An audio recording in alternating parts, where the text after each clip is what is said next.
If Woo! What's going on, everybody? You are now tuned into Planetary HQ, the planetary headquarters for all of your celestial information, and we got some juicy topics today. We're going to talk about the shooting that happened at a secret UFO base, the Lockheed Martin Plant 42.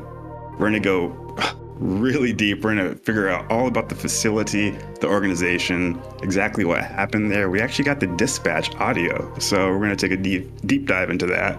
We're going to talk about the death of Dick Cheney, the mastermind, the architect behind the Iraqi war, and Three Eye Atlas. Yes, another episode on Three Eye Atlas. It seemed to have strapped on some plasma jets, seemed to have pooped out a little side partner that appeared out of nowhere, and we're going to, of course, like I said, dive deep into everything. Joined by my brother, Tay Chilla, Magma Sloth, and some special guests. Brandoni, my brother, you see him all the time, and Mason, or Ducks, should I say. We can call him Jar. But yeah, we got some interesting topics this morning. I'm excited. I'm really excited. There's a lot of pop culture events I'm also going to string throughout the conversation, but those are going to be the three main talking points. So the first time I saw this on X, an active shooter at a secret UFO base. I couldn't believe it. I was like, oh, is it really happening? If you do search it all over Google, there isn't really much that is said about it. It seems like the headlines are scrubbed. We had to dive really deep to find anything, and we ended up only finding the dispatch audio of all things because there wasn't very much reporting on it.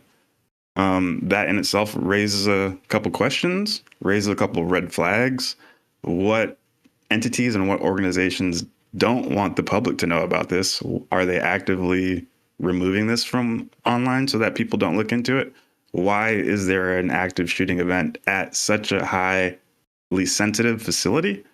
These are all questions we want answered, but I guess we'll dive into it. So you guys got anything to say? I said dive like 40 times. Where did you guys first hear this? I feel like I saw it on maybe X, and our friend and podcast guest Ashton Forbes, I guess, talked about it. But beyond that, it was super weird. I think I searched. I did like an AI search, and it was telling me, it was like, I can't find any credible reports. And I noticed, there's no like news organizations that are talking about this right now. Definitely seems a little suspicious. But that being said, it is it's kind of cool because instead of going to a news report, we're bringing you the raw sort of data here, the police audio, which I guess gets posted publicly somewhat in real time because it's like a public database that you can access, which I didn't really know about, but now we're getting our journalist hats on here and trying to figure out this untold story. And it's actually kind of intense. There's multiple people that have, I guess, I don't know how many deaths there have, but it says several victims, have actually been shot basically in this audio. So, I mean, you think we should just go into playing some of those clips? Yeah, let's jump into it. We found on newsbreak.com crime radar, you get these like dispatch reports from the audio. We got two of them here that are pretty interesting. One was posted at 11:11 a.m. Funny coincidence. Make a wish. Pretty suspicious. Yeah. We thought about calling this the 11:11 shooter, but it feels a little bit antithetical to what 11:11 is all about. No, don't say that. It's Sarah from Fringing. I really wish and hope it wasn't any of my friends or family. Yeah. So when exactly did this happen? You guys have dates on this? It looks like the 7th. That's when I see all these reports coming in on the crime radar. So 2 days ago? Yeah, in the morning in California time, I guess. I mean, when there's a shooting at the grocery store on a random town in LA, it's all over the front page of the news, This is a shooting at like a super top secret, highly sensitive. Literally, this place is connected to UFO legacy programs since the beginning. since Roswell, since 47, since back in the day, and there's a shooting there.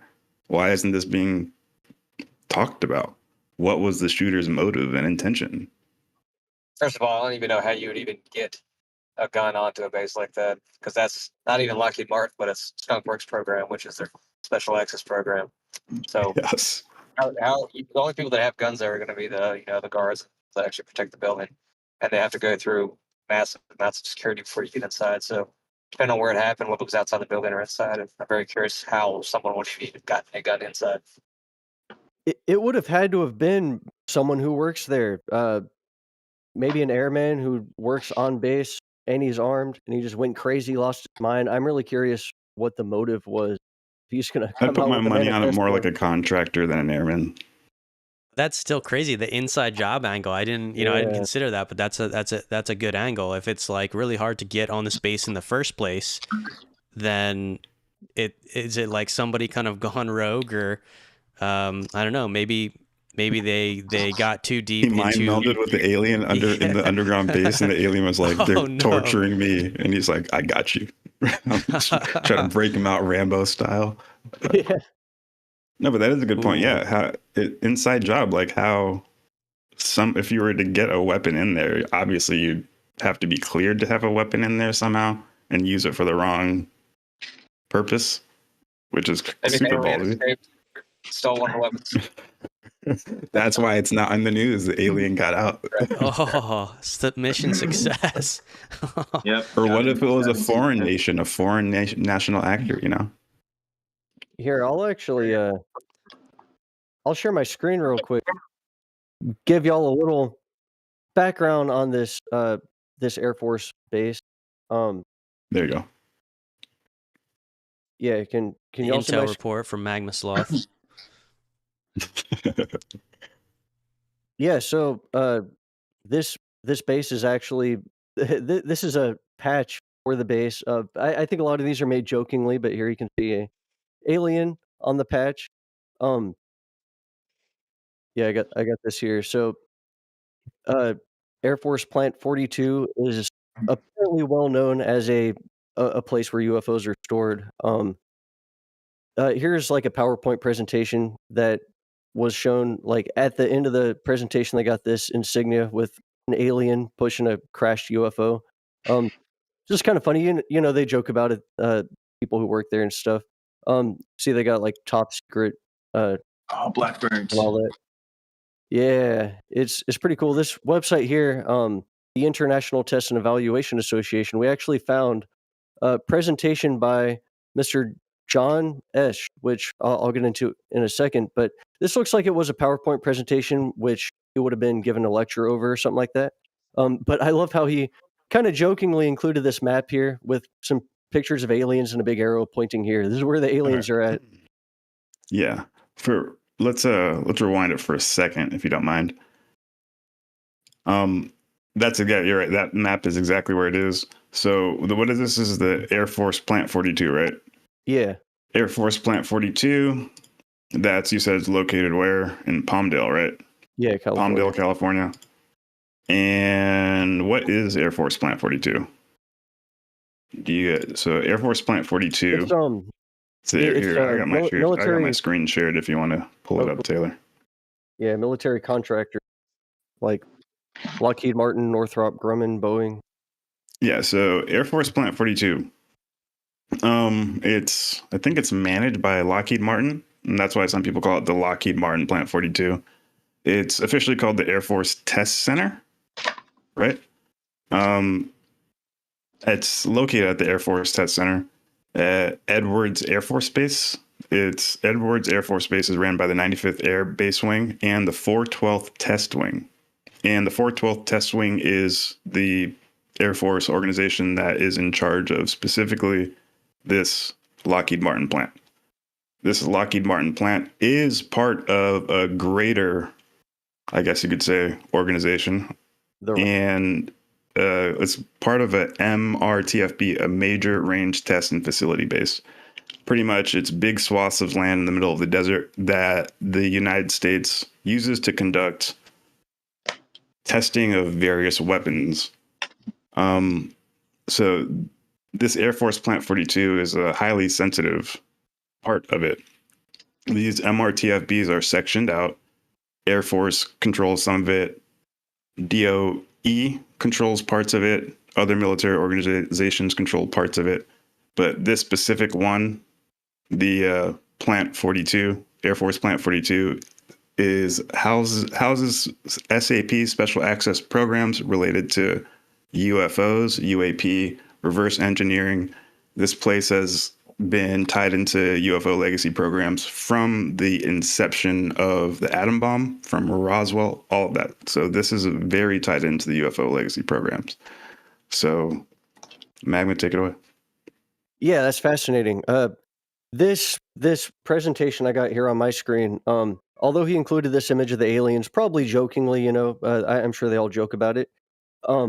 It is interesting that this presentation, you look at the top here, it's by Mr. John Esch, and you look up this guy here, Nellis Air Force Base website. He is the Deputy Director, Nevada Test and Training Range, NTTR, headquartered at Nellis Air Force Base, Nevada. The NTTR provides warfighters a flexible, realistic, and multidimensional battle space to conduct testing, tactics development, and advanced training in support of the U.S. national interest. Multidimensional, huh? It's interesting. Like this, No, but read that next part. Read that next part. As a Department of Defense major range test facility base activity, NTTR hosts numerous Red Flag and U.S. Air Force weapons school exercises each year. The NTTR also provides instrumentation and target maintenance support for Green Flag West at the National Training Center and Leech Lake Tactics Range, California. NTTR personnel coordinate operational and support matters with Air Force major commands, other armed services, departments of energy and interior, as well as federal, state, and local government agencies. Okay, so the NTTR, the Nevada Test Training Range, is a huge block in Nevada that is part of an MRTFB, a major range test facility base, which includes other states too. And Palmdale is connected to that MRTFB. So they just like fly planes. They can fly planes pretty far. Like I think from Palmdale to Nevada isn't that far if you're in like a high-speed jet, In a high-speed jet. But where I picked up this coffee mug here at the Area 52 gift shop. When I was on a road trip through that area, it's vast swaths of desert. I mean, you're driving hours and hours and hours all day through nothing but desert. You see rocky outcroppings where you can't see the horizon, you can't see past them. And that's just the view from the road. There's so much open space there, totally uninhabited, no neighborhoods, nothing. Just imagine that stretch from California through Nevada. It is almost endless terrain they have to work with, fly jets around, do experiments, whatever. This map here, you can see there's Site 1 Boeing, Site 2 Lockheed Martin, Site 3 Northrop and Grumman, Plant 9 NASA. I mean, this would be the place where UFOs downed craft would be taken, I feel like. Yeah, and Boeing, Lockheed Martin, Northrop Grumman, Skunkworks. Yeah. These are all the private companies that make these highly secret spacecraft, aerospacecraft, just normal jets. The government doesn't build them themselves. The government has almost no capability of building these type of crafts. They hire contractors such as Lockheed Martin, Boeing to create these. And there's contracts out there, these different Boeing, Lockheed Martin, they'll all like produce a prototype and say, look at, this is what we want to sell you. And the government picks which one they like and they buy it. And this is a way that you can hide secret UFO programs because the government can't do certain things against its own public. There's laws that say, they're your own public, so you can't do stuff to them. But they can create a private organization, fund that private organization with a ton of government money, put government employees in that private company, and it's like a private entity, quote unquote. And now they can hide stuff deep in there that can't be audited by the government, by higher ups in the government. So every time you see these companies pop up, be aware. Yeah. And one of the, I think, most significant stories that goes along with this whole theme of contractors, reverse engineering advanced technology and making working products out of it for our military and also private industry is the book called The Day After Roswell by Philip J. Corso, who was a colonel, and he's retired when he writes this book. And he basically says that he was actually given personal stewardship of alien artifacts from Roswell, and he was told to actually take these little, pieces and seed them into technology giants of American industry. And that was this might actually be like the true sort of inception, the first generation of this whole retrieval program as a whole, working with American industry, which has created this sort of legacy, right? And so that's definitely a book I recommend everyone read, because there's no question of the authorship. Like, this is a real colonel, right? It's kind of like these modern UFO whistleblowers that are telling a story. They don't always provide like all the hard evidence, like how do we prove it? But as a testimony goes from somebody who was in the military and was in the position to actually do such a project, it's interesting to see them seriously speak about this subject and just sort of lay it out exactly like it is. So. Yeah, and it's not just like some fairy tale woo-woo. It's a very structured organization within our government that has paper trails, that has institutional memory that people have been a part of. They're referring to real sections of land, real bases where they put real craft, so you can trace this stuff. Shout out to UAP GERB, by the way, who does an amazing job doing this. Just really quickly for the people, I got a map up right now on my live screen. This kind of shows you the entire map of the NTTR. That's the same picture I put in the chat. It just shows you how big it is. And if you see at the top right of that picture, I can zoom in a bit. Is that like 1/5 of Nevada? Yeah. Yeah, exactly. It is like 1/5 of Nevada. Look at that. And Palmdale, California is right across the state line. So Okay. Yeah, just the bases are crazy. New Mexico, obviously, they have bases there too. Colorado. But this is just the NTTR section of the MRTFB, which expands beyond state lines. And then you could see how much the Air Force owns of that at the top. That blue section is Air Force DOD. And then the interesting part, which UAP GERB focuses on, is the green section, the Department of Energy and the NNSS, the National Nuclear Security State or something like that. Something like that. But they house a lot of UAPs and reverse engineered, and I guess a lot of the crash retrieval programs, they bring them directly to the Department of Energy swath of land in there. And within that Department of Energy, green block you see, is Area 51. And Area 51 is part of that green area. And then there's another place called the NTS, the Nevada Test Site, which is where they test all the nukes. And that's where Area 51 was created, from that swath of land.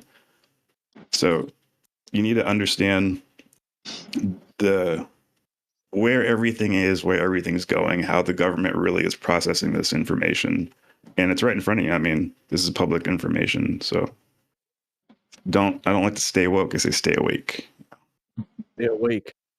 So with that said, now y'all have an idea of what this location is and why it's significant that there was a shooter just 2 days ago shooting up this place. So it's interesting. Taylor's got those audio logs there, dispatch radio.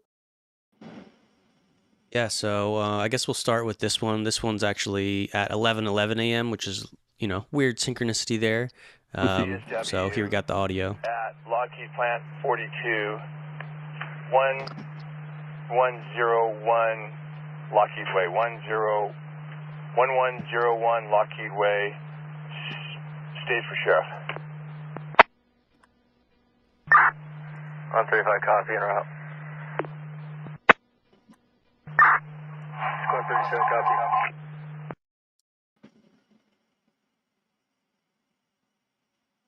Engine 135 is staged.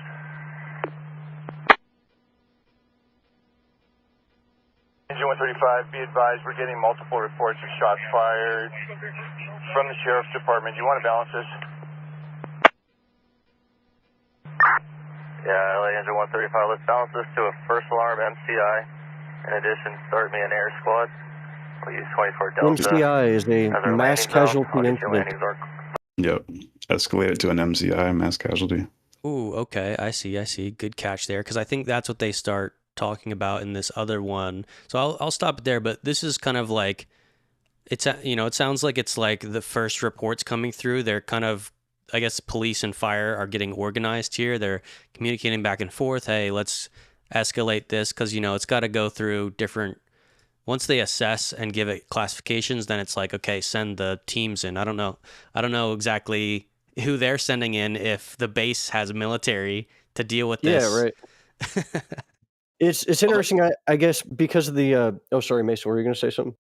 Well, I was just saying, a lot of bases like that, that are, you know, deal with a lot of classified stuff. They have their own QRF, like nuclear plants, things like that. So QRF is quick reaction force. So they have people on base that can actually a team that can deal with active shooter threats, so active threats and things like that. Whether that one does, I don't know, but I would assume they would have a lot of pretty high speed contractors that would pay a lot of money to protect that building or that facility.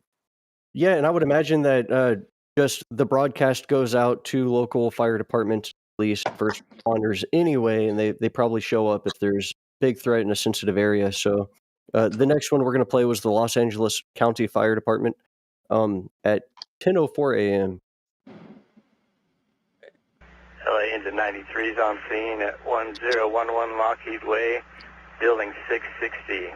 We have a large industrial complex, Lockheed, Plant 42, with reports of active shooter, the northwest corner, building 660. Have my first initial units go ahead and come on in to gate 12 and meet at engine 93.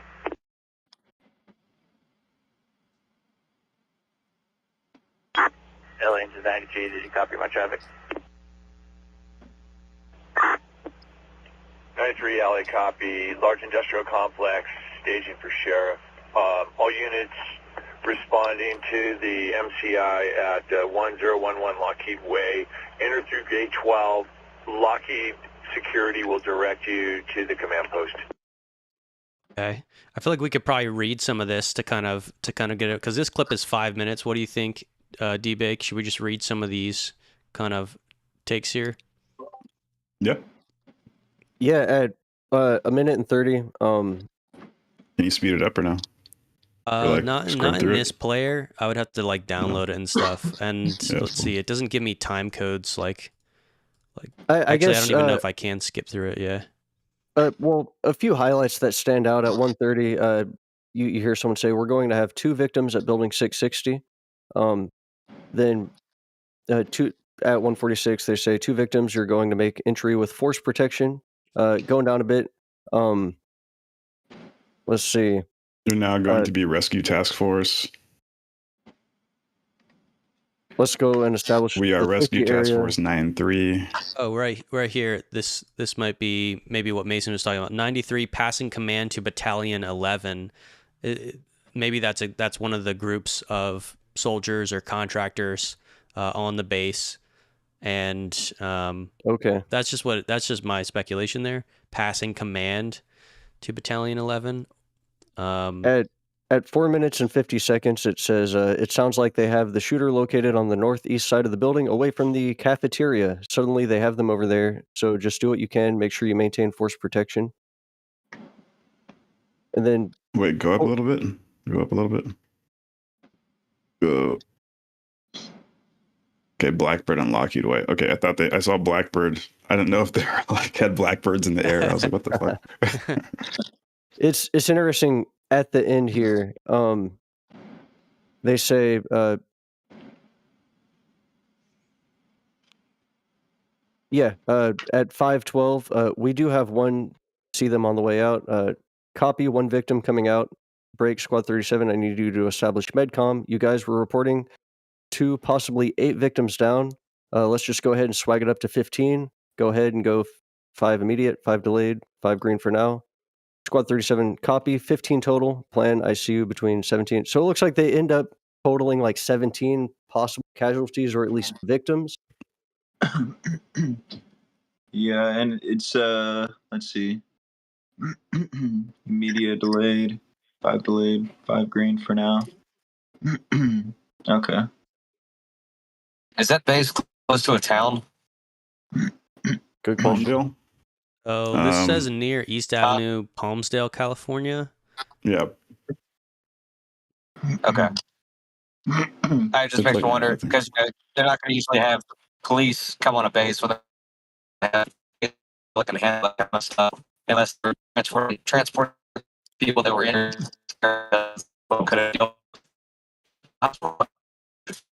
Yeah, so He's you're cutting getting a out. little You're robot cutting out, Mason. Yeah, but We're you're losing saying him. that normally a base wouldn't hand over that kind of operation to local PD or that kind of stuff. Yeah, can you hear me now? Yeah. Yep. A little better, yeah. Okay. Yeah, I mean it's because usually the base takes care of their own stuff. I didn't know if they were transporting the people off the base for like a higher level of care to a different Yeah, maybe hospital. because there's so many casualties. Yeah, but I mean normally base all that kind of stuff, especially if you're dealing at a place where they're doing test fires and planes. If you have a plane crash, I think they would be able to handle those type of people or those type of cab. So yeah, this is Yeah, close. This is pretty close to. Let me see if I can grab the link here. I'm on Google Maps looking, and Plant 42. At least on Google Maps, I see the runway, and there's like a town right here. I guess it's the town of Palmdale is literally right next to this. That's probably why the fire department was notified. Interesting. So I wonder what his motives were. Mm-hmm. Crazy guy that went off. There were 5 casualties total, or not 5, 15, right? Yeah, 17, possibly 15 to 17. 15, 17, and 5 were immediate, so 5 were in critical condition, then another 5 delayed. I'm guessing that's the local PD's lingo there, so 5 delayed. So yeah, that's interesting. Wait. Okay, this is an interesting take. I think I'm still seeing my screen. This is related news channel to now. This was on the 7th. Now, I don't know if this is accurate, but this is at least some blog or something reporting training exercise mistaken for shooting at Air Force Plant 42. This is a hot take. Like fake news. Right? Is it fake? So I mean, officials confirmed there was no active threat and said earlier reports of a shooting were linked to a scheduled training exercise. Oh, how convenient. Yeah, it could be that, or it's a cover up. So the Vegas shooter was a planned schedule or planned training exercise. The 9/11 was a planned training exercise. Oh, yeah. That's always planned. Okay. I mean, should we can read a little bit more of this. Authorities responded to reports of an active shooter. That's what we're hearing. So it's like maybe I don't know if the police like aren't in on it or I don't know how a planned exercise like that would go. I think maybe you're supposed to keep people in the dark, so they treat it as real. According to dispatch logs, first reports of possible gunfire were received at approximately 1:20 p.m. EST. I mean, that's interesting because here we had as early as 9 a.m. So I'm not sure. Already a discrepancy. Discrepancy in the story. Story's not already lining up. 2 individuals were reported wounded. Both were treated at the scene. Their conditions have not yet been disclosed. Okay. Before being transported to nearby hospitals. This is a very short update. This doesn't seem like very deep journalism to me.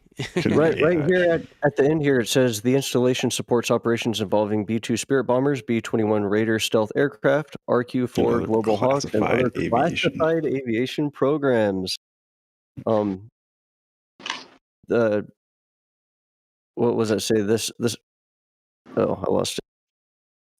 I was expecting them to say why they thought it was a training exercise, and literally nothing in this article explains how they know it's a training exercise. It's one sentence, and they just say it. It's bullshit. Maybe it's a bit of a hot take, or this entire thing is fake. The CIA knows this guy. You're not going to have a planned training exercise in the middle of the fucking.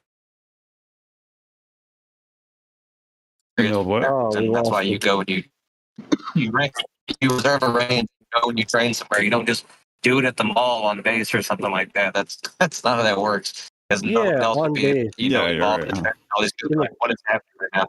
Yeah, so the that sounds cafeteria. like bullshit to me.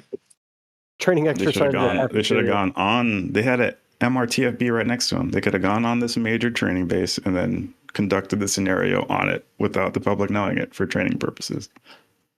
To be honest, though, I'm picturing some like crazy backstory, like movie level, where like The Russian spy, Chinese spy. The teams that come. No, maybe it's like the contractors that it's a road contractor group. They don't start it; they get a plant to start it. But then the contractors who respond to the situation are actually trying to get in there to get the material. Oh and so my it's God. just you just stir up enough action where somebody can get something out, but it's not who you think was trying to get it out. The It's quote someone unquote else. QRF is the bad guys, and they staged it to come in. It's Jake Barber, bro. It's their team. It's Jake Barber's team. They got it. And that's why you don't see anything in the news. They were successful. What if this was the event that Dr. Greer was referring to when he said that he's got some Green Berets that are going to storm Ooh, the military complex? that's a hot take. The government doesn't want to reveal it. Berets. Jake Barber took some meth before, eyes huge as fuck, just sprints through the doorway, blasts Jake people. Barber riding on his egg. One-handed. I got my screen shared for a little bit. We're going to go over one of the PowerPoints that came from the director of the Air Force, or director of Air Force Plant 42, what we're looking at right now, John J.B. Esch, who you briefly touched upon his biography. This is kind of hilarious. This is a internal document that they shared with people from the 412th Test Wing. Interesting you brought up all these employees. This is literally just a rundown of everything about Air Force industrial complexes, all their different plants, and I think this is all internal on what Magma was showing earlier today. But look, it says right here, how many people work where? Agency, the government, only 700 people work there for the government. For contractor, look at the number of contractors that work there. 1,700. Nice. Yep. It's a lot And of then contractors who might go rogue and steal some UFO tech. Yeah. Right. So if anybody was going to be in there, most likely it's going to be some type of contractor. Just by playing the numbers game. Interesting. But yeah, that's what I wanted to go over. Yeah. All right. Next up, we got the death of Dick Cheney. Are we wrapping this up? Is that a good Magma, good what are ending you doing point? over here? Yeah. You're ending the cut. What the CIA texted Magma? Yo, you need to get to the next segment. I thought we had exhausted this. Well, I think Tyler's up and I starts think Magma's telling everybody what to do. He's been paid off. Tyler's handlers are telling them to move on. Yeah. It's like, and y'all are getting too deep in on this. You gotta move on, you. Right. I'm gonna start investigating you, Magma. I want to give a short shout out to the chat here because we got 13 people watching, which is actually more than normal. So we know y'all are here to get the inside scoop, and we're discovering this in real time. But why is there no comments in the chat? If you're not a secret government agent, throw a comment in the chat. Otherwise, we can only assume the worst. But anyway, thanks for being here, everybody. It's all that's yeah. They're like, what do they know? No one knows anything yet. Your agent, it's your agent. They're all NSA agents in here. That's who they are. So, was this a training exercise? Yeah, I started a poll right now. The chat, I want to know your guys' opinion. Was this a training exercise? Yes or no? Because that's what that one obscure tabloid article said at the corner of the internet. And I don't know if I trust that. I mean, but again, this does raise some questions. Was this a contractor? You know, there's other government agencies that have a lot of money that want to get people inside our bases. They could have snuck in as a contractor, but he's really a Russian agent, a Chinese agent, or just somebody who saw UFOs and was like, I can't do it anymore. I gotta kill these people. Or maybe he saw like anti-grav technology and was like, whoa, they're not releasing this to the public. So I need to do something about it. I'm not saying murdering people's the way, but or maybe he got caught stealing material and was like, oh shit, his plan was to get out clean, but he got caught, and now he's like, I'm not going to jail for stealing UFO material. I'm going out in a fucking firefight, you know? Yeah, and I just did a little AI analysis in my AI web browser called Dia. And I just ask it like, what is this website? Like, are they like, what's their level of news reporting here? And it just kind of pointed out they do a lot of world, crime, politics, business, technology, but it seems to be it's like a rapid fire global incident reports and trending topics. But it says there are a few caution flags. The site does not prominently list the newsroom masthead, ownership details, or editorial leadership beyond generic branding, which is atypical for established outlets. And then headlines mixing breaking local crime and major global events with very fast posting cadence, a pattern commonly to low-staffed aggregators. Stories often lack clear sourcing to primary agencies or byline reporters, which is exactly what we found in the article, where it clearly says training exercise and then clearly does not explain where its source of information was. It just says it was a training exercise, but then it also contradicts itself because it says 2 people were hurt during the training and sent to the hospital. Yeah. Right. So anyway, we're just kind of doing like, there's a lot of chicanery, I guess, that happens. What is during it? Operation Mockingbird or USAID was caught buying a bunch of like fake news outlets just to generate random stories so that they would get crawled on Google and to sway people's opinions. Yeah, just to muddy the waters. Mm-hmm. Yeah. And just generally speaking, that's what the CIA, that's what intel agencies do. And they even talked about it during the UAP congressional hearings, exactly how they did that stuff. Remember that one guy he was bragging in an internal meeting about Ukraine before we invaded Ukraine. He was like, yeah, we've been there or he said, yeah, we bought like 70% of the news agencies. And he was saying it just like funny. And he was like, we published a fake article in the news agency that accused a politician in the Ukrainian government that we didn't like. It accused him of something fake. And the news article went viral, so much to the point where it caused the actual local PD to investigate him and detain him for a small amount. And he was bragging. He's like, I can get politicians arrested just by making news articles. And he was like laughing about it. Yeah, that stuff is scary. They do that time. Yeah, they do all the time. I have a personal example. When I came back from Bulgaria last year, we had to fly into Slovakia, and we had a big military jet that was taking us in there. We flew to Slovakia and landed to stay overnight until I took off the next morning because we were picking up another team. And then while we were there, some reporter from some Slovakian news agency came in and took a photo of our plane. Wow. And that day, and they posted an article saying that the U.S. government was there to escort Zelensky as personal security, even though all we were doing was just picking up a team and then leaving the very next day. They do that shit all the time. Clickbait titles. Yep. Yeah, but also made everybody over in that region think that the U.S. government was personally escorting Zelensky around Europe while he was doing. Wow. That's wild. Yeah, it's especially scary with the proliferation of AI as well. I was watching a video on how AI could potentially start a civil war or a war by simply AI generating a video of a president declaring some sort of aggressive action against another country, and then nobody's able to figure out whether or not it's real because they muddy the water so much with so many different AI generated videos. It gets shared all over X, spreads like wildfire, pandemonium. That stuff is scary to think about, because then you got the people who want to believe it because they don't like the president, and they're like, oh yeah, that's something he would do, and of course it spreads like wildfire, and then it tricks a lot of people, and then other countries are on edge now too because they're seeing the video and all of their citizens. So it's crazy stuff.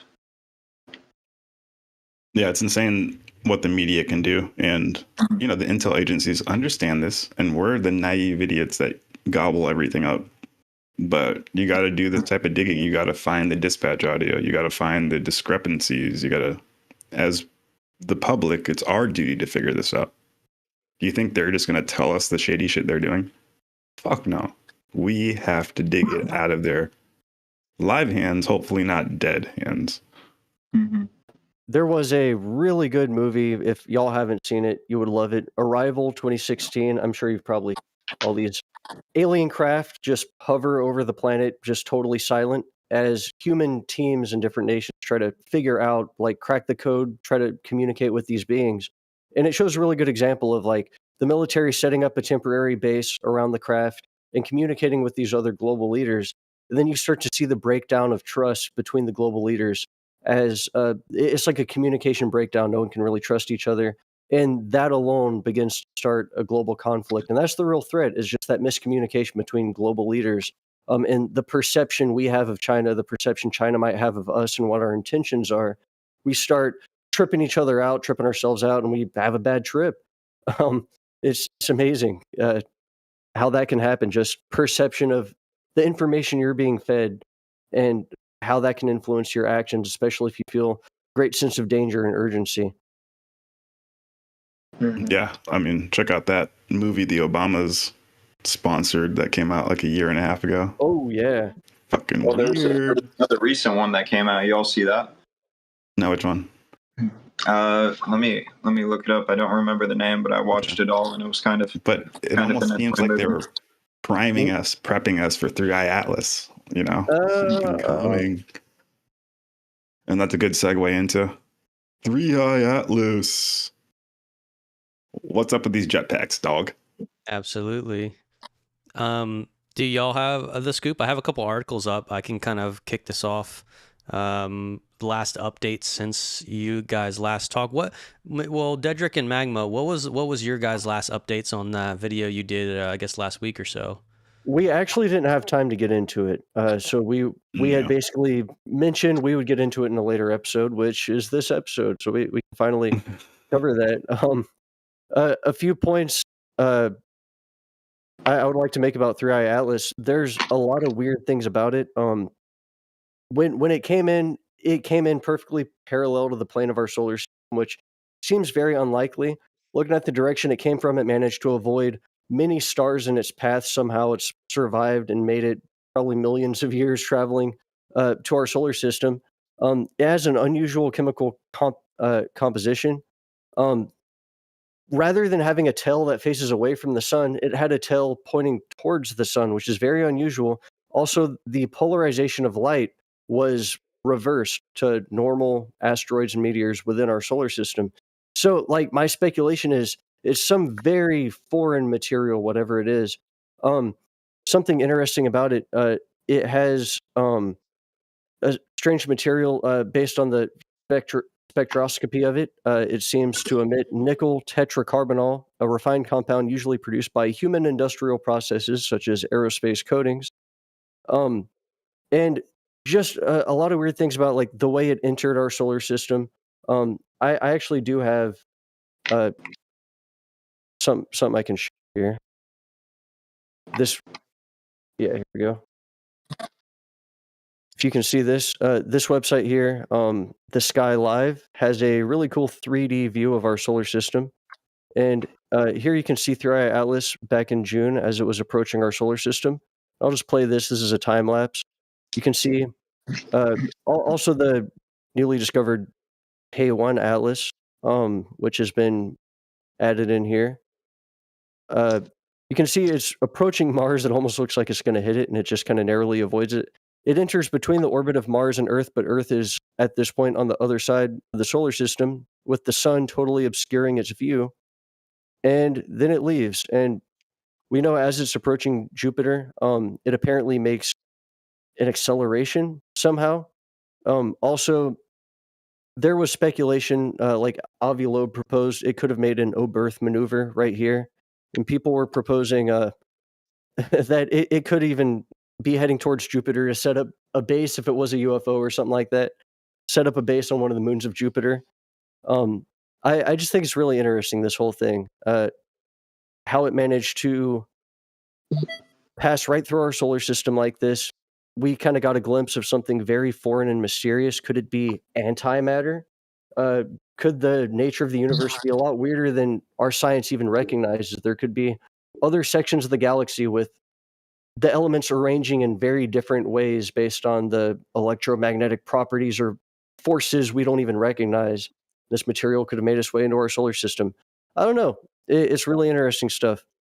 You Well, can yeah. So see, last time we were talking about this, they had this new picture they had just gotten from supposedly like a rover or something like that, and it kind of looked like a dish. If you remember that, yeah. it looked like the front of the Enterprise, like the deflector dish. I can't find the picture right now. I've been looking for it. I thought we put it in the chat, but how did we not put it in the chat? I don't know. That's weird. Oh yeah. It is on the thumbnail of our last episode. I don't know how I don't have it, but One of those that rover picture. ones. I remember one of the rover that ones other one, it was actually part of the rover. Are you talking about that? Where when you said it looked like the Enterprise, I went on the Mars rover, I guess, website and looked at all the other photos, and that same thing is in a bunch of photos, which would tell me it's like part of the rover's this sort one. of hardware. No, Yeah. that's a different one. So Yeah, you found it. There it is. What is that last image there? I am not sure, but that's supposedly the image of Atlas that they took that we talked about 2 weeks ago. We didn't really go into an explanation, but it looks like a classic UFO saucer, which is very interesting. I even hypothesized it looked like the front of the Enterprise because the Enterprise has a big deflector dish that looks like a satellite or a radar dish, and it supposedly pulses a beam of energy in front of the ship that moves all the meteors out of the way so that when it's going warp speed, it doesn't get hit by anything. It does look like that. It does look exactly like that. So it's cool. funny that it just adds to the myriad of mysteries that are emanating from this comet. Not to mention the trail, like you said. I guess, what is it, Stefan Burns, yeah. Stefan Burns, shout out to him, the space weather guy. He was saying that I guess the comet is a lot thicker and a lot more porous than what we previously thought it was. And that by coming closer to the sun, it's now finally starting to get internal heat because it's coming closer to our sun, and it's ejecting more plasma and jet. I don't know what you call it, like volcanic outbursts. You know what I'm saying? Like little, like some streams from the heat what of the would be the correct sun. term? It's venting gas, and there's gas streams coming from it. Sublimation, I think, just from the heat of the sun, just releasing materials. And this gas is becoming plasma because it's so hot. So that's an interesting thing. But the tail is acting or behaving differently, but they're saying that this could just be a new type of comet. I like Avi Loeb's thing. He's not saying it's a spacecraft for beings here to invade. He's saying it could, like, when you look at humans, we leave our trash everywhere. If you're playing with a ball in a neighborhood in your backyard, sometimes the ball goes over the fence into your neighbor's backyard. And he's saying this could be that. And if it is some super advanced civilization space trash, it's super valuable to us. So I like that theory. We're about to lose it. Shout out to amateur astronomers. I got a photo pulled up here. I also shared it in the chat. This was captured by Dobsonian power while surveying 3i Atlas coordinates with a solar telescope. A dark silhouette object emerged during observation. This image has been enhanced for clarity and color contrast. It looks like a triangle. It's similar to the image you just shared. You see the field around it, maybe with a little more exposure, so the field looks larger. And you can see the image just in the middle. It almost looks like a manta ray or something. Very weird. It's like a triangular shard. Like a what? I saw that when it first came out. It kind of looks like it has a tail, like falling, like a right. Not like a comet tail, but like an actual tail. It's a TR3B. I posted a video of it somewhere. Do you guys remember that? Was that in our chat or? Yeah, that was on Signal. On Signal, it was a video like that, like a video of it, right? Yeah. That was, I think, a video of KI Atlas doing something really weird. Mm-hmm. K1 Atlas.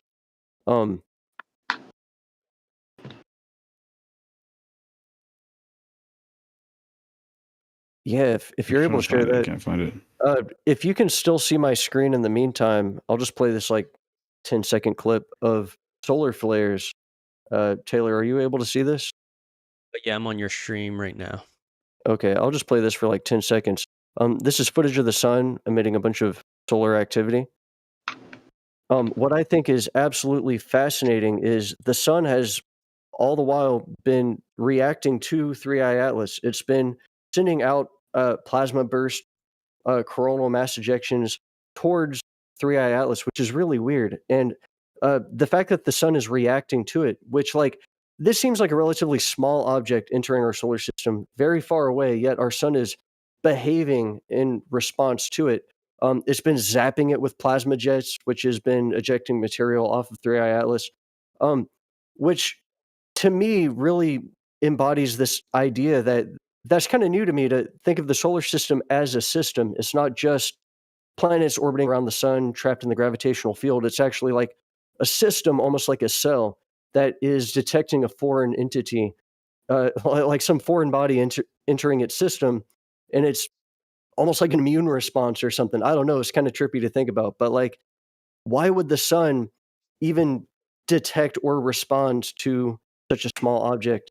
I mean, relatively small compared to the sun. Nice. I see you got the video of K1 Atlas.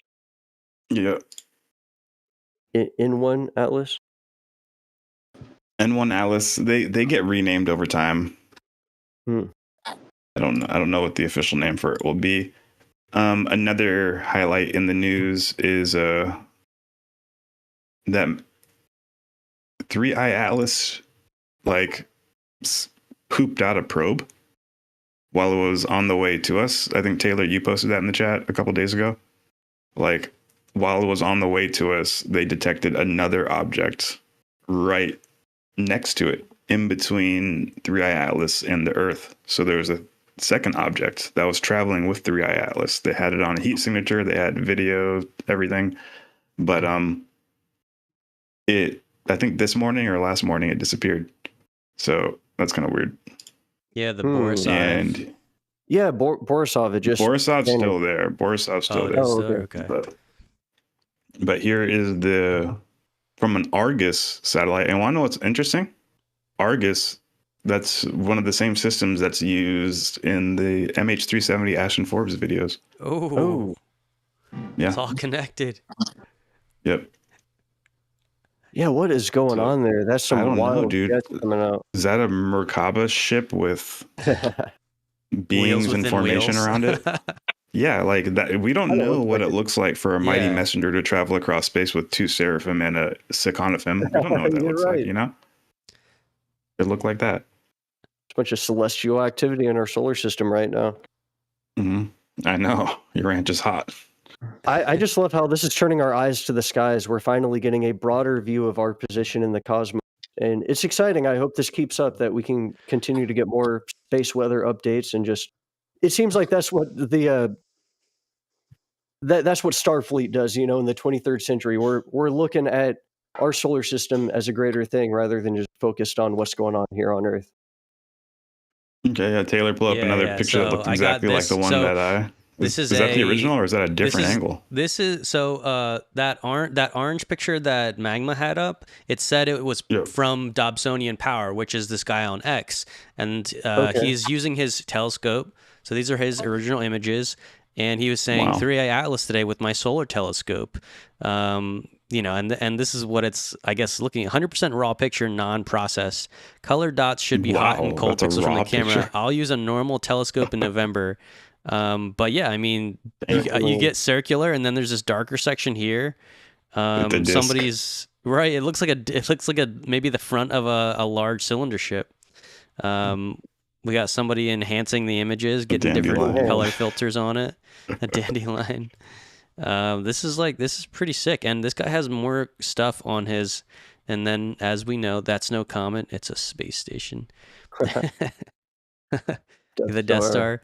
On his profile, I was looking because this is what we need. Like, honestly, you know, the top, I don't know, the top brass, like NASA, they're not giving you the images. They're apparently oh, the government shut down, so we can't release the Yeah, how the convenient cool the government rover shut image. down. So, Right. like, Convenient. if you're an It's- intel agency, you would know these steps. Be like, dude, if we just government shut down, then we wouldn't give them the pictures on the comment that's coming or the NHI Yeah, that's but coming. it's not just us not keeping them. Nobody's keeping them out. That's the thing. Yeah. Like no other government that has the capability to look at it It's all is giving locked any down, photos right? out. Yeah, and no FOIA Yeah. requests, nothing. Yeah. Yeah. So this is, I don't know, this is a cool one on his profile. He said That's really his super friend cool. sent him this, Chris Green, 100% legit of an object with a triangular shape flying over the sun. And he used a solar telescope with a Herschel wedge, an instrument used to observe the sun. So that's a cool, yeah, Not like, 3i Atlas. right. I don't think he was trying to observe Or Atlas something here, else. but What it makes is me that? want to go out and start buying some telescopes. I don't know how expensive gear you need to have, but like, you know, it's cool to just go out there and get the data for yourself. Like if you can see this with a telescope, like you learn how to position it and get it in there. But it looks like this guy's following, this is probably a good resource to follow it's probably an astrophotographer is probably Yeah. what he does. And it looks like he's got a lot of original Zoom in 3i content. Atlas footage. Cool. I'm just like, man, like Where's the when are film? we, is this the precursor to like as it gets closer? And I don't think it like fully passed Earth yet. I think December 19th is when it's going to be closest is what I've heard. But like, is this all just a precursor to like it getting closer and this thing's going to like, this whole topic is going to blow up and we're going to get like actual high-res photos? I'm wondering like how much better can the photos get? Like how much closer is this ship going to get to us so that we can like really get a good look? Because I remember hearing about like, you know, even the whole pandemic thing. Like I heard that early on from Mysterious Universe. They were talking about the news, you know, coming out of China, and it just feels like it reminds me of the way things slowly build, how stories that build over time that eventually affect the planet and sort of unfold. And I'm wondering like, is this story going to become that, or is it just, you know, kind of going to be like the last interstellar object, Oumuamua? I don't know. There's been so much happening in the UFO field that, you know, I hope there's some overlap. I think that the anomalies within this case are probably more interesting than I remember Oumuamua being. Like, Yeah. and I guess let me, I want to show here the couple updates on Avi's blog. This guy posts like every day about all the new stuff, and we got the chat Those full doubled. scientific papers every day. Right. So We yeah, got and shout 30 out to the people. chat. Shout out to all the viewers, What's up, dude. everyone? If you are looking for the information on the mass casualty incident that happened at Lockheed Martin Air Force Plant 42, the secret UFO base, we just kind of covered that already. It's at the beginning of the stream, but I'm glad for you joining. We are now moving on to the new 3i Atlas updates. But let me tell you, we went deep on the shooting at that secret UFO base. So go check out the beginning of the stream. Again, hit that subscribe button if this is your first time at the channel. Planetary HQ, baby. What you got, Tay? Yeah, so I think one of the big... And get ready to swag them out with some threads, too, in a bit. Okay, I hear you. I think one of the large updates was this whole question of like, okay, how would we know if this is a ship? And basically, or is it a ship or is it a comet? Basically, that's where the anomalies come in, right? Some anomalies are just weird where it's like we wouldn't expect a comet to do that. But then there's other anomalies which actually point towards evidence of it being technologically guided, right? So those are the ones we're most interested in because it's like, even though it's like, well, the color turned blue and we didn't expect that, it's almost like too abstract. It doesn't directly suggest that it's an alien. It's just like another weird thing, right? But this one is interesting news because it really does suggest more of it's a technological device. And so they're calling it, you know, evidence of non-gravitational acceleration during that perihelion period, that's when it's closest to the sun or behind the sun or something. Yep. So, okay, the summary here was that 3i Atlas, we projected its path based on if it was a comet and how comets go. and it was basically the trajectory shifted a little bit from our projections, which is why they're saying indicating a non-gravitational acceleration. That's meaning like if gravity alone was taking this object, then it would follow our prediction because we have a lot of math and understanding. But when it goes against that prediction and it actually like has a different trajectory, you go, where did it get that much energy? Because this thing is apparently the size of Manhattan. Where did it get that much energy to change its trajectory? Even if it's by a small amount, it's still significant. And so what they're saying is like, okay, its trajectory changed. That means it would have lost like a certain amount of mass that we can calculate, and it would have had a massive gas cloud because I guess outgassing. As it burns off, that can like release energy. That can also affect its trajectory.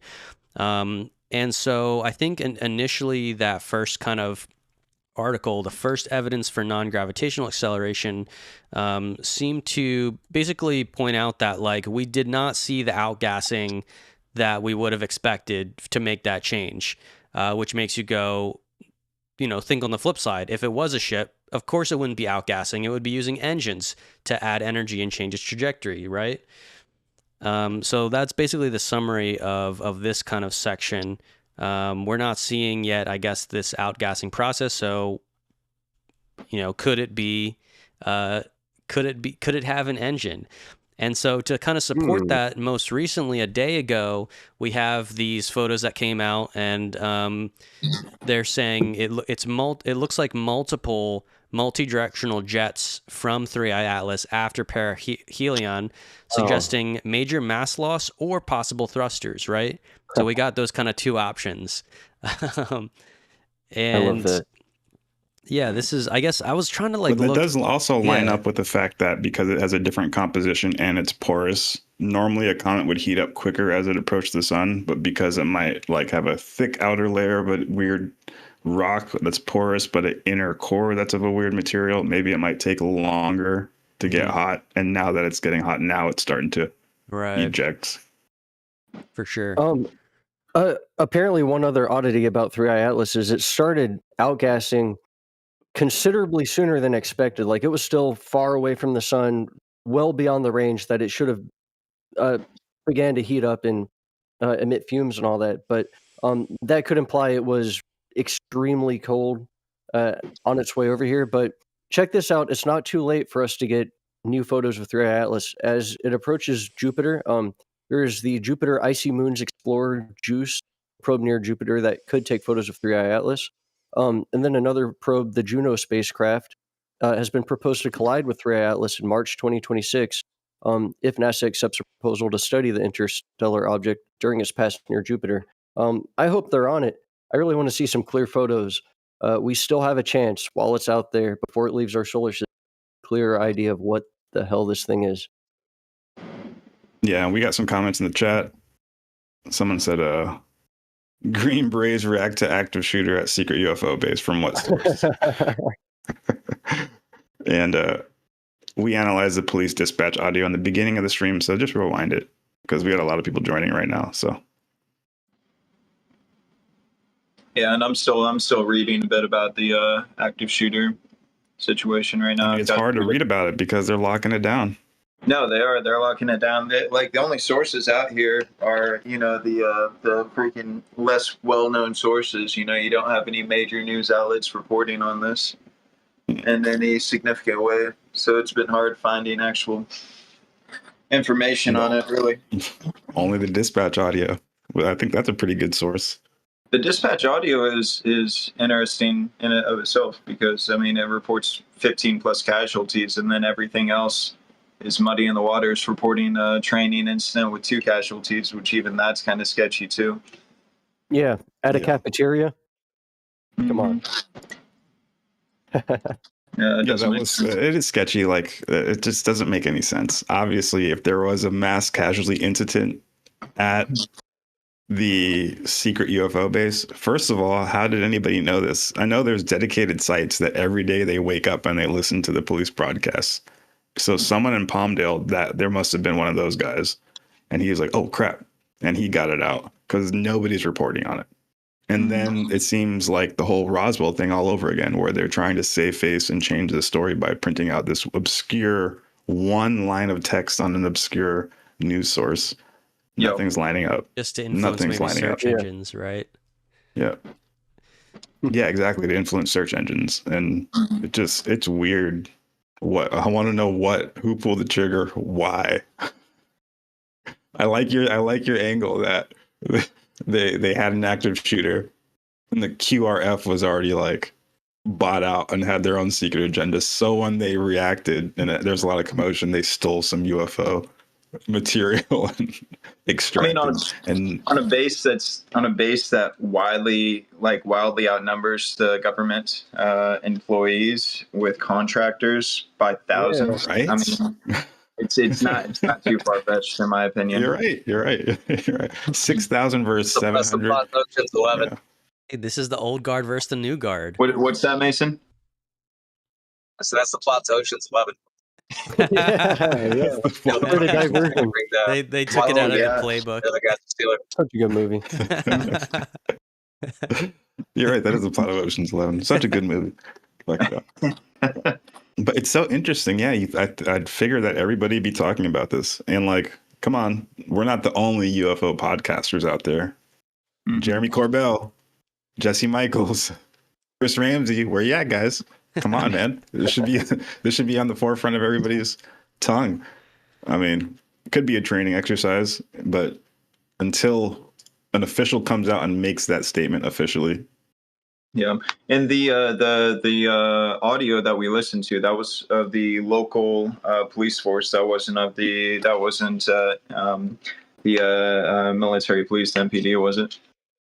No, just PD, local PD and FD, fire department. Yeah. Now we need the tapes from on base.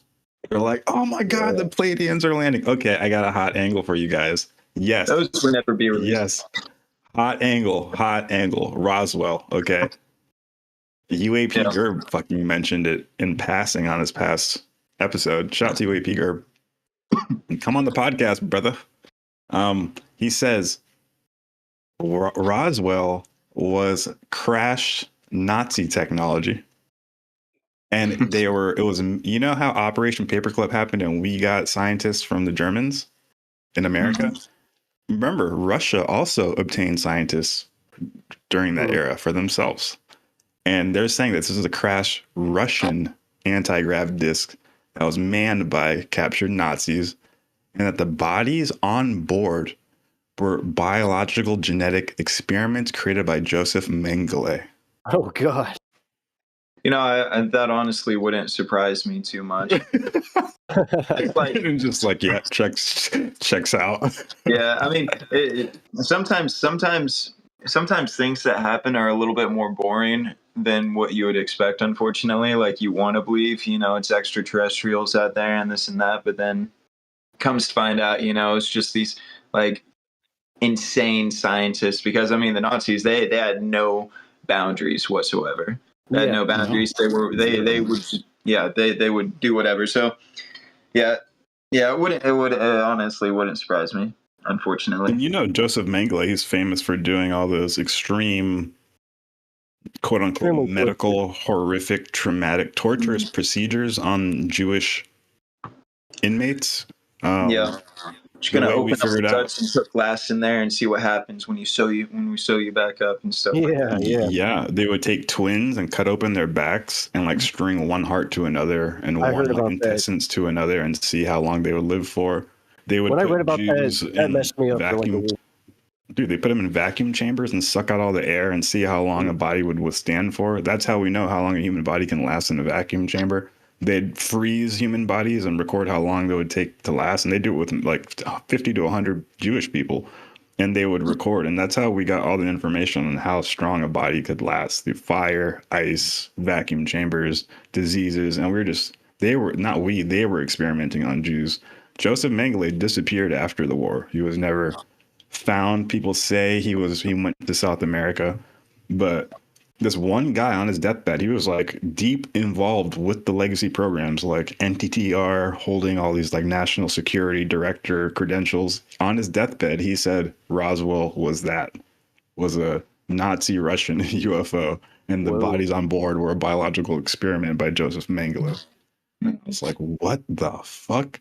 And then going back to Justin Giorgiani on Jesse Michaels. I don't know if you watched his last couple of podcasts. He's killing it. I'll pull up the clip in a second. The most famous UFO case, Betty and Barney Hill, the interracial couple of the early 1950s. Yep. And then in their original regression, I'm going to pull up the audio right now. Barney's, they go, what do they look like? And Barney's like, he looks like Nazi. He's a German Nazi. Huh. And then they go, what is he wearing? He goes, he's wearing a Nazi uniform. And it's like in the transcript, bro. And Giorgiani was saying that, yes, all the shit we talked about before, the Nazis did go underground in Antarctica after World War II, and they didn't lose the war. The military lost the war, but the SS didn't give up. The Nazi party stayed alive. Supposedly, they started creating anti-grav, the whole Admiral Byrd story, and they're kind of controlling the world with anti-grav. And that he's saying that every time people see Nordics, they're Nazis that are lying, than saying they're Pleiadians. It's what they achieved, what they were trying to achieve with the Nordic. There's also, I also looked to it. There's also a side story that says they actually did make contact with the Pleiadians, and they're like low key connected with the Galactic Federation already. So there are like Nazi Pleiadian Galactic Federation beings in spacecraft. So it's like, that's our representatives. Nazis the good guys now.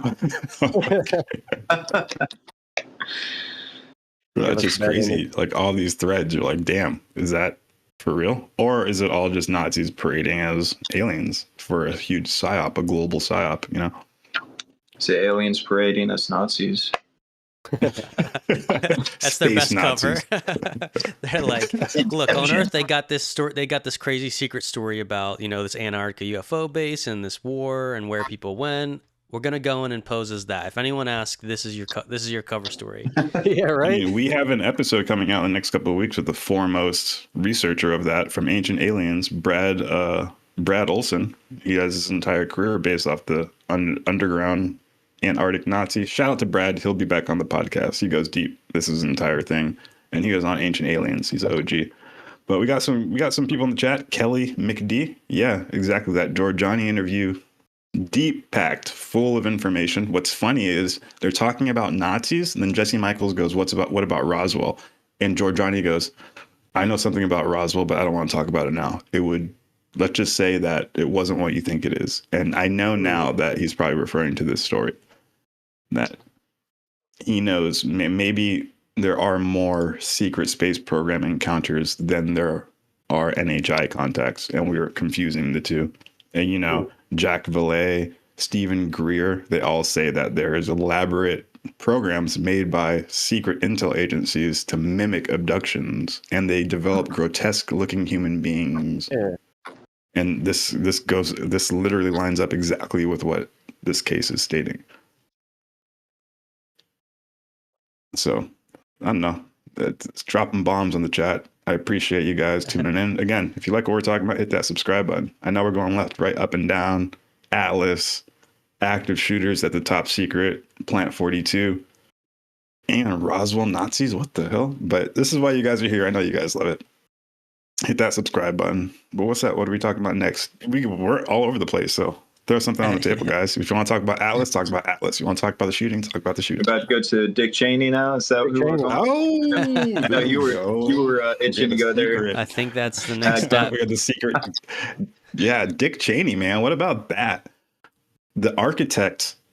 Okay, I was telling Magma before the stream. The architect. Sorry, I just cut myself off mid-sentence. Dick Cheney, the architect of the Iraqi war, the mastermind behind what we consider modern day warfare, all in the Middle East, terrorism, quote unquote. Since we've been little, our generation of war has been, that in Iraq. We invaded Iraq when we were young, 9/11. Before that, before our generations was Vietnam. They were in the jungle. World War II was kind of in Europe. We've been in the sand theater our entire life. And the person responsible for that, Dick Cheney. And he just died a couple days ago, unfortunately. God bless his robotic heart soul, because he didn't even have a heart, dude. He had a robotic heart for like look that up, I think like 5-10 years, maybe even longer. He didn't even have a fucking heart. Yeah, he was a Borg, man. He was a soulless How much of Borg. it was replaced? Good question. Look it up. Let's see. Dick Cheney heart.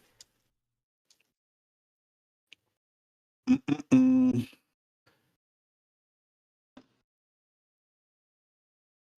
Okay. Okay, former Vice President Dick Cheney received a heart transplant in March 2012 at the age of 71, following decades of heart disease and his fifth heart attack in 2010. Before the transplant, he was kept alive by a mechanical heart pump. Hey. There's some irony there. I feel like. So he's so rich deep state that they just kept swapping out hearts for him, even mechanical ones, just to keep his avatar alive so he can keep that draconian state going, dude. How crazy is that, dude? Yeah, I got just his basic biography on Wikipedia pulled up. Yeah, they're not going to say what I said about him there. No, but it is interesting. It says, he was a 46th vice president from 2001 to 2009 under George W. Bush. His tenure is often called the most powerful vice presidency in American history, with many pundits and historians noting that he was the first vice president to be more powerful than the presidents they served under. Then at the end, he was also considered by many to be the architect of the Iraq War. Some would even say 9/11. Now, some would even say 9/11. So this is a really hot take. I'm not going to confirm or deny if this is real or not, but the book Transformation of America by Kathy O'Brien, she claimed to be a MK Ultra mind control slave who was for a period of time serving with Dick Cheney. And she exposes apparently he had a passion for human hunting. He had an island where he would gather humans and play what they called the most dangerous game. The most Hunt them in dangerous the game. wood. And that kind of lines up with him shooting that guy in the face. And making him apologize about it. Interestingly, he was connected to Michael A. Aquino. He was an American political scientist, military officer, and Satanist. He was the founder and high priest of the Temple of Set. Aquino was also a specialist in psychological warfare for military intelligence. Is that not weird? The guy who's creating satanic temples is also an intel agent. Fuck, dude. Yeah, it's pretty wild. There's him with his wife Lilith. This guy, he has books he's written about mind control and psychological operations. Really creepy dude. I don't even want to know what his connection to Dick Cheney. That stuff goes dark. Yeah, Dick Cheney is gnarly. He had, like you said right there, some people say one of the vice presidents that had more power than the president. From my research and my theories is that he was actually George Bush Jr.'s handler from the intel agencies. So these intel agencies, they have like an inner circle. And, when you have an inner circle, sometimes the boys, they have a kid, and the kids are kind of a special kid. If we're both intel head honchos and you have a kid, I'm going to treat your kid. He's going to be part of the family. He's going to grow up in the military, probably in the same institutions that you guys kind of do. And he gets groomed. But he's only there because he's the kid. He didn't really qualify like everybody else did to get to the top. So remember, George Bush Sr., CIA director, Vannevar Bush was his dad, right?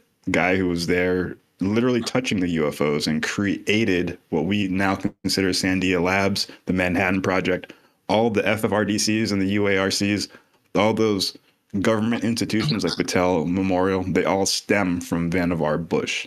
So the Bush is like royalty in the deep state, the Bush name. They're deep state royalty. And don't George forget, Bush Sr. comes around. Yeah, keep going. I was just going to say, don't forget, unless you were going to mention it, Prescott Bush, George Bush Sr.'s father, was yes, he directly funded the Nazi.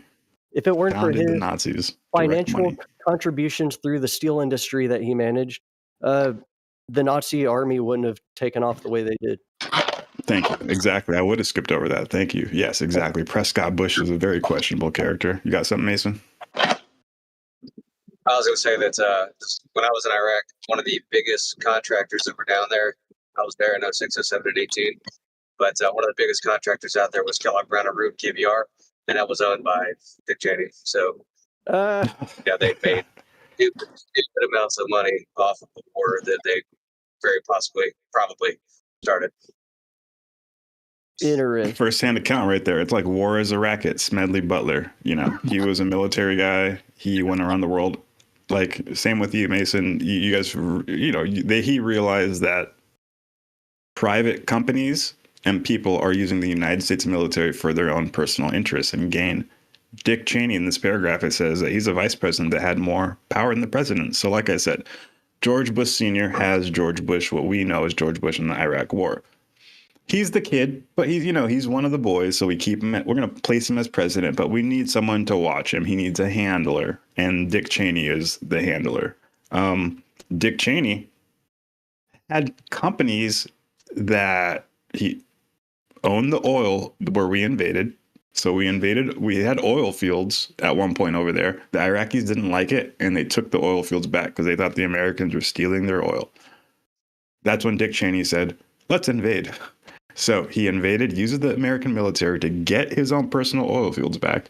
And on top of that, secures a no-bid contract. A no-bid contract means that nobody else can bid on it. If the government gives off the contract was to rebuild Iraq after we blew the fuck out of it. Mm-hmm. The government's supposed to put out a contract and said, okay, different companies can fight for the contract. No, that was illegal. It was illegal to do that. He wrote a contract directly to himself saying, from the vice president as a government, he wrote a contract to his own company saying, only my company can rebuild what we blow up. And it was like a ridiculous $1 trillion contract. And they pay those contracts up front in cash. And then you fucking provide after, so produce after. Using himself an entire $20 million severance package too when leaving. Can you believe this? That people are entrenched in our governmental state using political power for their own private financial benefit. And it's a big boys club. It's the deep state boys club. And these are the same boys club that literally can walk up to the UFOs, touch them, talk about them, and no one can touch them. And they're not elected. So that's why I think this shooting is so important. A mass casualty incidents at one of these facilities that Dick Cheney knows about. And at the same time, pretty much Dick Cheney died. Did this happen the same day Dick Cheney died? No? 2 days ago. The 7th? Maybe it was Dick Cheney. He was the man. Dick Cheney. That's how he died. We figured it out. It was Dick Cheney. You know, like Darth Vader at the very end, everybody thinks Darth Vader's bad. But remember, his last action, he turned good. He saved Luke from Emperor Palpatine. So maybe that was Dick Cheney's last move, you know, to turn good. I want to break out UFO information, and I don't know. Yeah, he was probably trying to kill a whistleblower. There's no way he was good. He was probably trying to kill the whistleblower, take its kid, and drink its adrenochrome. Yes, that's okay. Probably. Wouldn't be surprised. That dude was a whole sketch ball there. I mean, going back into the invasion, my favorite angle. Sorry, what were you saying? Oh no, I was just going to say something regarding how much power he had controlling all of the transition teams. Pretty much, so every department owed him as well. Whenever he took. Really? Oh, he was in charge of transition teams. Yeah. Oh my God, what a perfect place to be in. All of the transition teams. And he chose the cabinet himself too, including Rumsfeld at defense. He has a great track record too. It's an exclusive club. Yeah, Bohemian Grove exclusive. Yeah, if there were reptilian shapeshifters, David Icke. Oh, and we'll get into his statement because we actually have a David Icke statement about Dick Cheney ready to go. But reptilian shapeshifters, they're fucking the kids and doing the Alex Jones, my best. What was it saying? Dick Cheney. Oh, invasion of Iraq. A lot of people theorize we invaded because of UAP technology and celestial technology. Bob Lazar, remember, he said that we found one of these discs in an archaeological dig from the Middle East. That's very interesting. we know that the Anunnaki, the celestial beings, landed 500,000 years ago in Mesopotamia. Did they bring with them technology that somehow got buried with some of their megalithic sites? Maybe that's where we found one of these crafts. And I also heard that Saddam Hussein found one of these crafts. And that was the real reason why we invaded, because we couldn't let one of these nations have celestial technology. And that's what we do. If a UFO crashes, America shows up and takes it. So no matter what country you're in, if you stumble upon a UFO, America's about to start a war with your ass and take that shit back. Mm-hmm. But I don't know if you guys have any insight on that. Have you heard of that angle? The reason why we invaded, the real weapons of mass destruction, was something that Saddam Hussein found, ancient alien technology. They said they found like the tomb of Gilgamesh. They've said all kinds of like things. Like I've heard stories where they were saying, they hit the Baghdad Museum, but they didn't take any gold or anything like that. They came in there carrying bodies. Who knows if any of it's real or not. Interesting. Okay, so you said like some special forces teams hit the museum, but didn't take gold or nothing. They probably took Sumerian script and bodies because they knew those are celestial DNA and celestial writing. Yeah, that was one of the main ones that I heard, especially tying it with the Tomb of Gilgamesh too. All of those were the main ones that I always heard about. Yeah, we played that video on a couple of our live streams. We probably won't play it again, but the Tomb of Gilgamesh is pretty sick. I will pull it up in a minute after you guys talk. But they have a body of Nimrod lying in a sarcophagus, and he has artifacts that look Egyptian, Buddhist, and Sumerian, all in the same casket, which is hilarious. Go watch our Anunnaki stories. And we're actually giving a talk in New York on November 15th about this very subject at the New Life Expo. So if you're in New York, go check us out.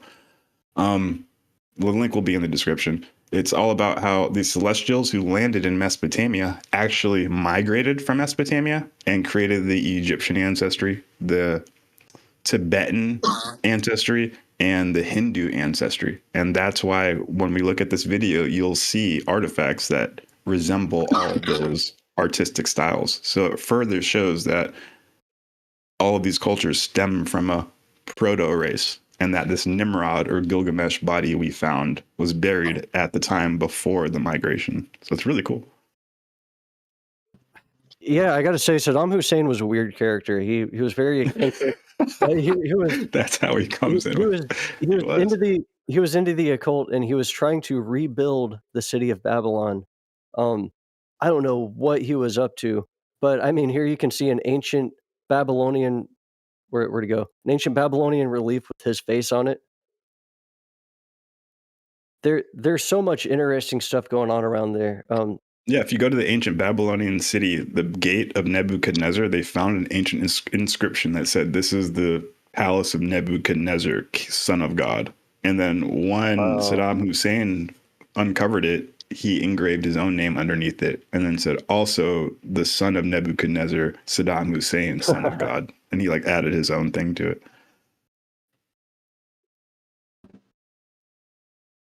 Yeah, that's interesting.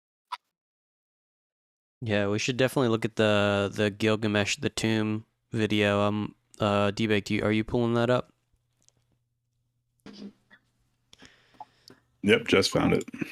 Found it. Got it saved in my vids.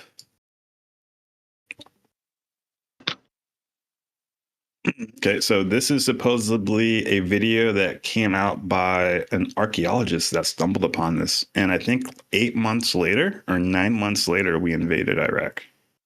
Very interesting to note. And it almost looks too real to be true, dude. Look at that. See the Egyptian headdress back there? Yeah. Okay. He's not mummified. He's like a live. Got that celestial DNA within the correct stone casing. Yeah. So weird. Okay, now see the Buddhist on the left with the Buddhist type of next to the Egyptian, but they're both kind of Sumerian-like. Mm-hmm. Looks like pure gold. Mm-hmm. Like that. And then there's solid gold. And then they show his shield, and you see like a Proto-Sumerian type of script cuneiform on it.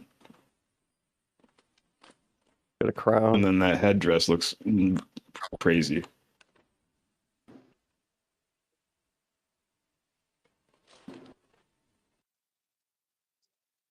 Putting that One thing for sure, behind it right there. You can see that script right behind the newspaper. That weird cuneiform. Wait. No.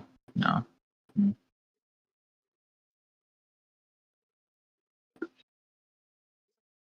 on. I think, is he frozen? Oh, did he freeze? I think he did. I think he did. I was waiting for him to keep going. Yeah, I can see in the stream the cursor, T3 cursors were. Wait, yeah, that is the Monster Energy. Hey, you're right. It's the Monster Energy logo. Yeah, I was looking at that and I was like, that looks like the Monster Energy logo. Yeah, that's wild. I really do wonder if that's legitimate. I mean, it looks like real footage. I don't know why someone would fake it. I know it's definitely possible to fake footage like that, but I want to believe. You know, they found the ancient tomb of Nimrod and he's perfectly preserved in a stasis, maybe even still alive. Slowed his heartbeat to 1 beat every 1,000 years.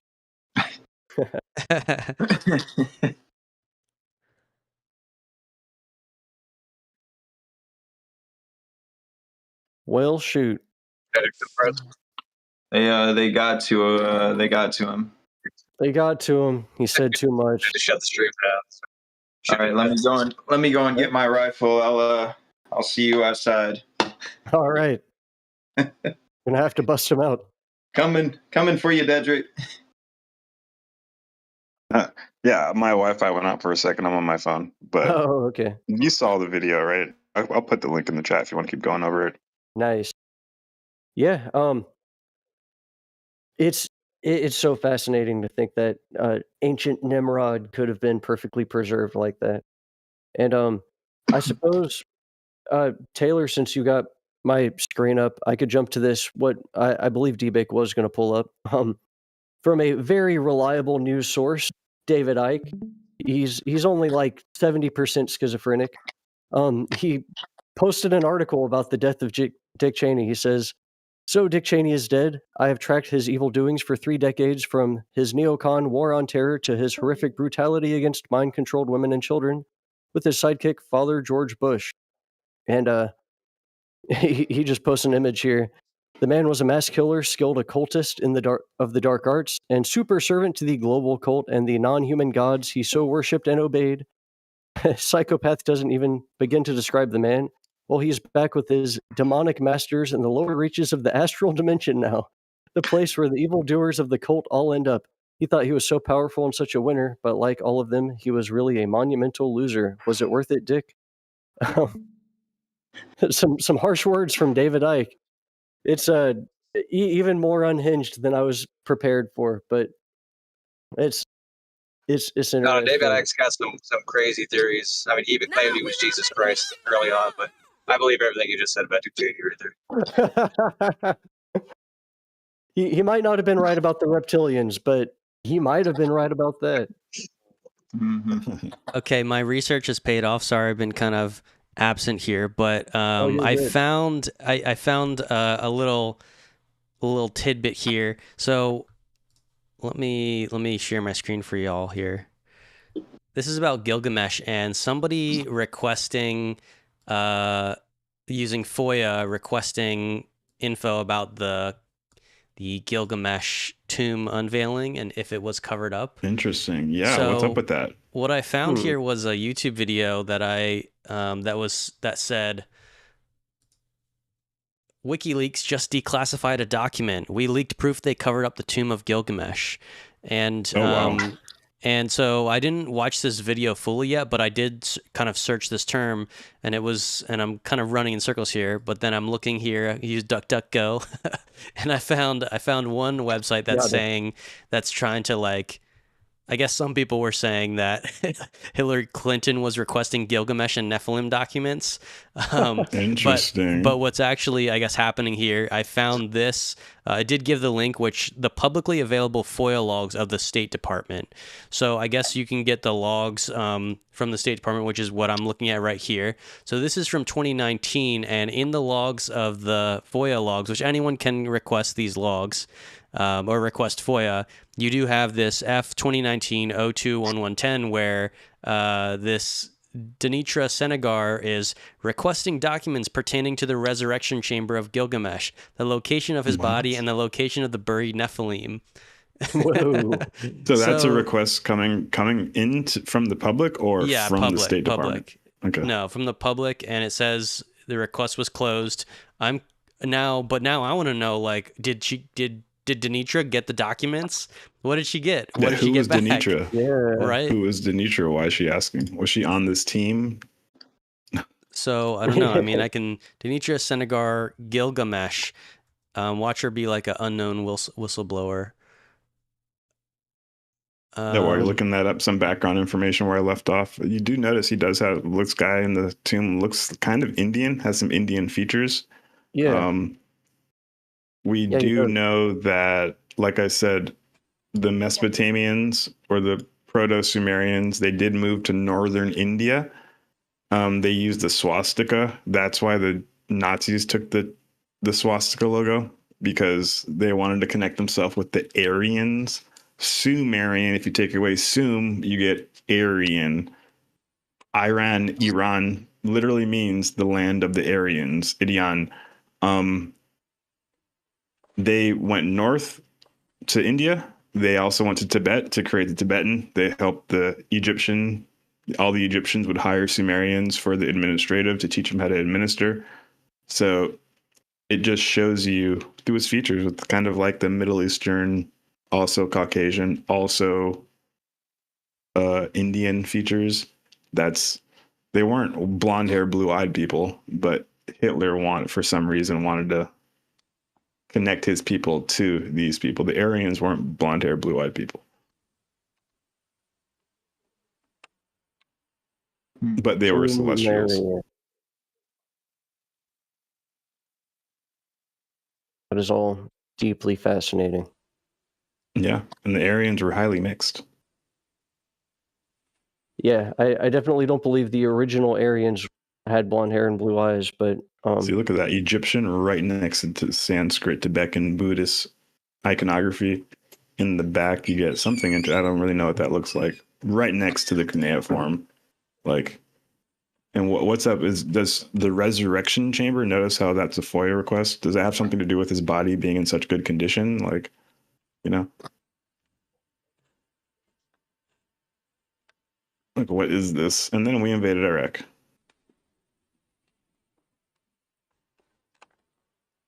So I wonder if Dick Cheney, because he is a baby of the deep state, he is a deep state royalty, and probably has access to all this information. They know the Urantia book like we know the Urantia book. They're trying to find all the artifacts, just like Hitler was trying to find all the artifacts, and they have the resources to do it. Mm-hmm. So, like, our government is just as into the woo-woo and paranormal just as the Nazi SS was, you know? I believe it. I mean, when you look at the Nazis themselves, they were deeply into the occult and ancient mysteries and all that. Well, what was it? The Vril, the secret society. The Ahnenerbe, the Vril, the Thule, or the Thule Society. Yeah, the Thule Society, yeah. Mm-hmm. Through Project Paperclip, we know we took a lot of them into our government. So by proxy, there could have been members in our government over the last 50 to 100 years that probably ignited a great interest in strange occult mysteries. Dig up anything else, Taylor, or what? I guess people were theorizing. I'm trying to find the original. They're saying that there was a leaked email that showed that I guess Hillary was curious about this topic, and then they reference that with this suit. They're saying that Denitra is a pseudonym, and that the leaked email Oh, is what wow. connects her as actually the requester. But I'm having trouble, finding, I guess, Connecting the two. the leaked email. I understand what they're saying. I just don't know, because it said that WikiLeaks released the email. But I feel like if this is true, it's going to be hard to find that, especially if this is like a hot angle. So I'm like trying to find this original email that would show this connection, because I see what everyone we'll is have to saying. make a full episode on it, standalone episode, do a deep dive, crank it out. Shout out to the chat so far. Do definitely feel like some wardrobe action though. But appreciate everybody. If you're listening so far, hit that subscribe button so you're up to date with all the celestial information. That active shooting, put it on your map, keep it in the back of your mind. Hopefully we don't see any more, because I'm not condoning. I don't think this is the way, but yeah, it is interesting. And I might have missed my cue there, but we're going to roll it live right now. I need your attention, everybody. This just in. The New Jersey drones are now over New York, LA, and every major capital on the face of planet Earth. They keep repeating a message over the 6 gigahertz frequency band, and it keeps saying, Planetary HQ has cosmic garments for your physical mechanism. In other words, we got that drip. Straight from the Galactic Federation wardrobe, these tees vibrate at the frequency of chill. Ribbed knit collars lovingly hug your neck chakra, preventing collar droop across dimensions. Tapered shoulders enhance your interstellar silhouette, perfect for Earth missions and beyond. Dual side seams stabilize your style, ensuring your energy stays aligned even when encountering planetary turbulence. Crafted from 100% classified heirloom combed and ring spun cotton, this featherlight fabric breathes like you're cruising through the astral plane. Ideal for layering beneath your space cloak or relaxing at your Earth base. The tailored retail fit transitions seamlessly from casual Earthling mode to I've got crystals in my pocket and I ain't from here chic, making it essential apparel for your rigorous interdimensional journey. So check out them shirts. We got a bunch of different colors. Link is in the description. Your contributions directly support spiritual operations on the front line in the battle for truth, beauty, and righteousness. With your help, we can help change the face of planet Earth, and we can look fly while doing it. Okay, now that we can fund the Black Budget Anti-Grav program, let's get back to the show. And we're back. Nice. Just had to go down to the deep underground military base to get a nice can of cola. I was parched. Now I'm refreshed. Now I'm ready to talk about it more. I mean, this is just too hot to drop right now. I want to keep talking about it. This mass casualty incident at a secret UFO base.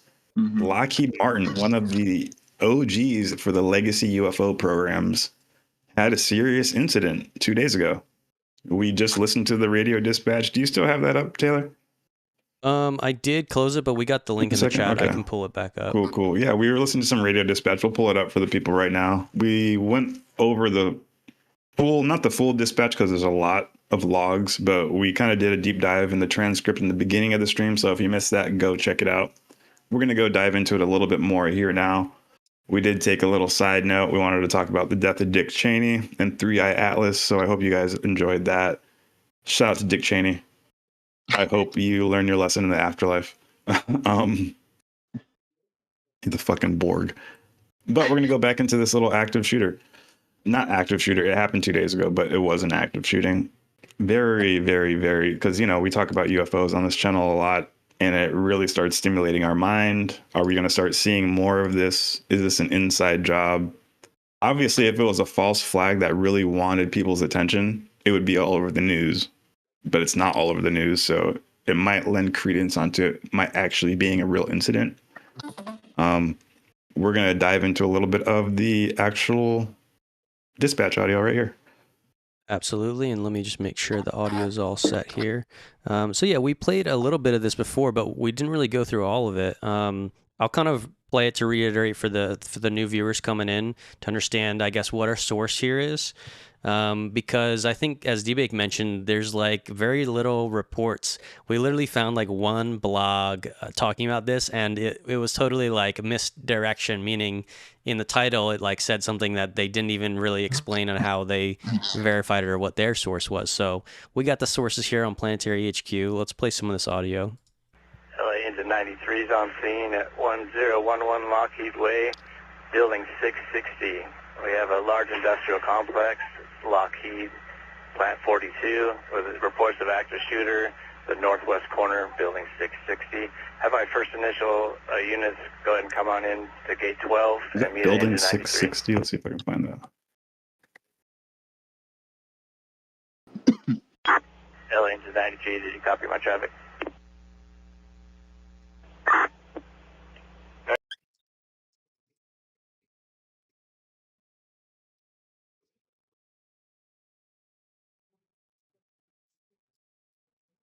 It looks like there's a little bit of dead space in this audio unless it froze on me, but yeah, you can hear the kind of, I guess, police and fire department audio here talking about this. They go on to say, 2 victims confirmed, and then that count kind of goes up to at the very end they're like, so you guys were reporting to possibly 8 victims down. Let's go ahead and swag it up to 15. And then here at the end, plan, I see you between 17. That might, I don't, maybe that's talking about like a building 17, but they're clearly talking about 8 victims, possibly 15. And so they even categorized them too based on severity. So 5 severe, and then you got 5 delayed, and then what is it? I'm trying to read there. Yeah, they categorize them, and that's what we do in the military too. If we have like a mass casualty incident, we would kind of categorize them based on mechanism of injury, severity, whether or not they needed immediate evac or delayed, or etc. But the interesting part though is the information that the local county is getting versus, because typically on base, you would have the local security forces, QRF, or the contractors. Even the contractors would be the ones who would activate on there, and then local PD, since they're in the county, would go to the base, and that would have to be escorted on by security forces. When I worked on Wright-Patterson Air Force Base, we had a few incidences, and that's exactly how I watched it unfold. I worked on Wright-Pat for about 4 years, so I got to see just about everything. I found a bit on we got a Dutch Wright aviation. Patterson insider on the Today Show. Yeah, I worked there for 4 years. It was a good time. Heck yeah. I just put it in the chat. So on the Dutch Aviation Society, on a Dutch website, they have a more detailed map of Palmdale Plant 42. And you see in the bottom left right there, it says that Lockheed Way and Blackbird Lane. If you remember that in the radio dispatch, that's where they were dispatching to. Okay. Right in that corner. Right. And this is right next to like the town of Palmdale, so that's why I guess the fire department is kind of so involved. Is entering, yeah. And look at Lockheed Way is how you enter the base through Palmdale. If you look at that little map at the bottom left corner. Yeah. Yeah. Okay, so they entered and went to building 66 because those weren't labeled on the actual maps from the PowerPoint.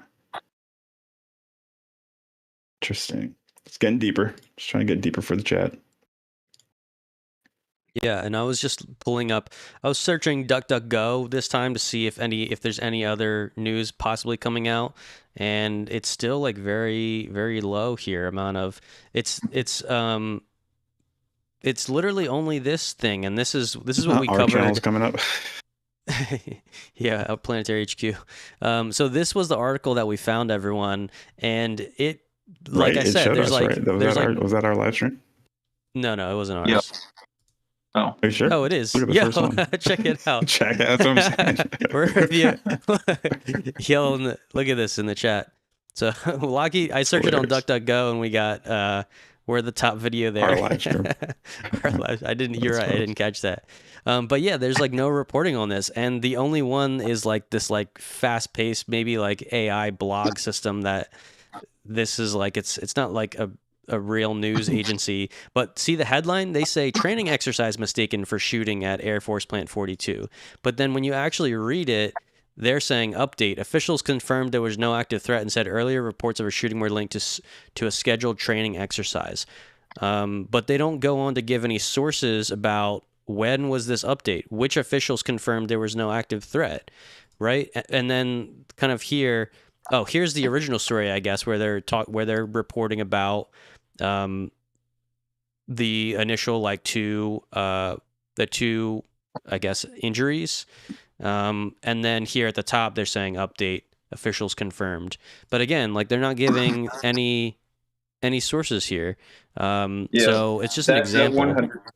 That 100% looks like it was AI generated. There's a lot of general language. There's a lot of general language that's used throughout that entire article. It has for search AI. engine, and then they add that one sentence on top of it to. And I even tried using Google bots in order to kind of locate and search keywords for this, and not even that was pulling up anything. But I did find something on Facebook by AV News Crew page, and they said in the title, false reports are circulating about an active shooter at Plant 42. It is a training activity by local emergency entities. But that doesn't make sense either, because people... even there's a guy there that works on there. He said we weren't informed about Site 10 having an active shooter exercise. Wow. So, I mean, he should be informed. Yeah. Yeah, that's something generally speaking you would be informed about. That way, nobody's on edge. You know, if you're having an active shooter training exercise, generally the base is going to know, because if the base doesn't know, then the base is going to respond how it, would. In an incident like that, the communication's key here. So that doesn't really make none of it adds up. It doesn't add up at all. And I think we're kind of breaking it down here live, which is kind of cool. I think we're on to something here. We're on to you. If you're watching, I see there's what is there 50? Yeah, there's over 56 people in there. I see you. Yeah, how many of them are deep state agents taking notes? Yep, I'm taking notes. You need to get better about your AI-generated articles here, because they freaking suck. I can see right through them. Dude, I guess we need to get our Planetary HQ website up so we can generate stories from our live streams and get those SEO hits. Yo, that's actually. Do you guys do those blogs? Have you guys put those freaking blogs out? About breaking these things down Barney style. I think that would be good. Combating all of these, these BS articles here. Maybe taking them and plastering them on here and breaking it down Barney style out there, using AI to muddy the waters. Yeah, info wars, like Alex Jones says. Just psychological warfare, baby. Put on your fucking sunglasses. Let's go to war. So a little bit of background about this base. I was going to read this earlier. This is actually a document from the Department of Defense for Financial Management Regulation from December 2024, Volume 11A, Chapter 12, Major Range and Test Facility Base. I'll just read a little intro so we know officially what these things are, why they are so special to the United States government. Major Range and Test Facility Base, also known as an MRTFB. If you hear us say that on this channel, we use a lot of acronyms. MRTFB, like I said, huge swaths of land in the middle of the desert that the United States uses to test a bunch of very advanced technologies, weapon systems, aerospace technologies. The overview. The Major Range and Test Facility Base, MRTFB, is a national asset that is sized, operated, and maintained primarily for the Department of Defense acquisition programs to provide the necessary instrumentation, infrastructure, and workforce to support developmental and operational test and evaluation, but also available to non-DoD users having a valid requirement for its capabilities. So those would be like the private entities like Lockheed Martin, MITRE, Battelle. MRTFB, well, they don't even have access to it. They manage it. The government doesn't even manage these sites. Private companies manage these sites. Is that kind of weird? Private entities manage the most top secret research facilities in the United States. Seems like a conflict of interest or whatever. The MRTFB is operated and maintained primarily for DoD test and evaluation support missions under the oversight of the Director, Test Resource Management Center, TRMC. The MRTFB provides test and evaluation support to the DoD components responsible for developing, testing, or operating weapons systems. This is what Plant 42 is. Plant 42 is part of these MRTFB programs. That's why we're reading this. So where the active shooting is happening is at a facility that is under this program. MRTFB missions vary from testing missiles, aircraft, and integrated space capabilities to ensuring that electrical components can survive in various environments. The MRTFB is designed to assure the most cost-effective development and testing of materiel, warfighting capabilities, and provide for inter-service compatibility, efficiency, and equity without influencing technical testing decisions or inhibiting legitimate and valid testing. See, that last sentence is kind of bullshit because we know they have like no bid contracts and they only allow it to sole proprietor contracts. But you're right. Equity amongst without influencing technical testing decisions. But no, it's great. That's an MRTFB. And that's what the Air Force Test Center is part of, like I said earlier. And that's what the Palmdale Plant 42 facility is a part of. So just giving some more background information. I wasn't able to really talk about that earlier.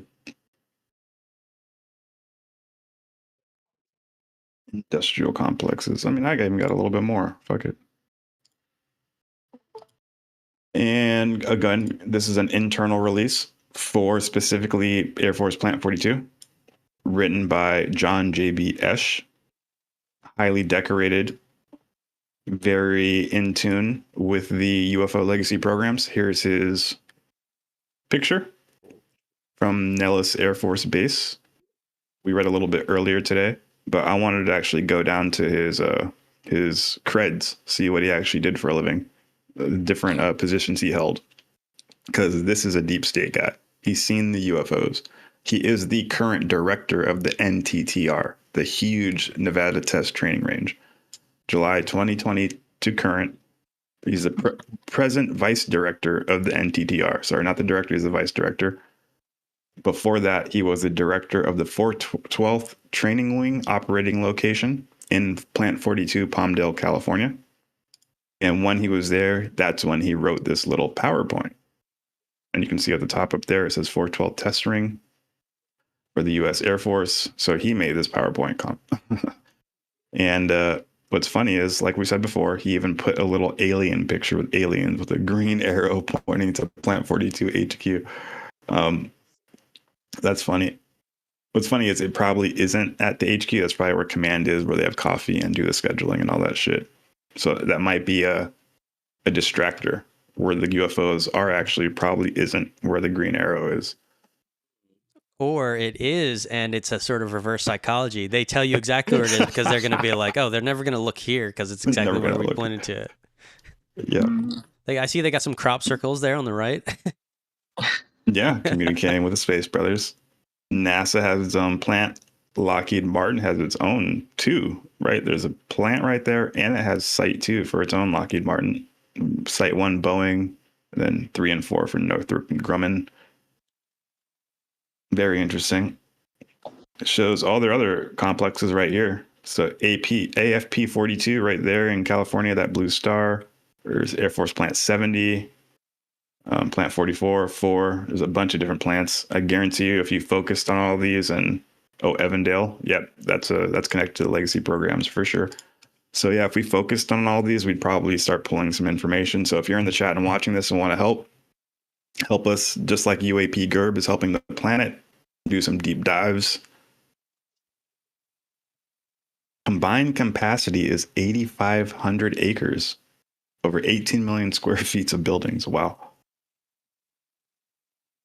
B-2, F-22, F-35, F-16, about 42,000 employees.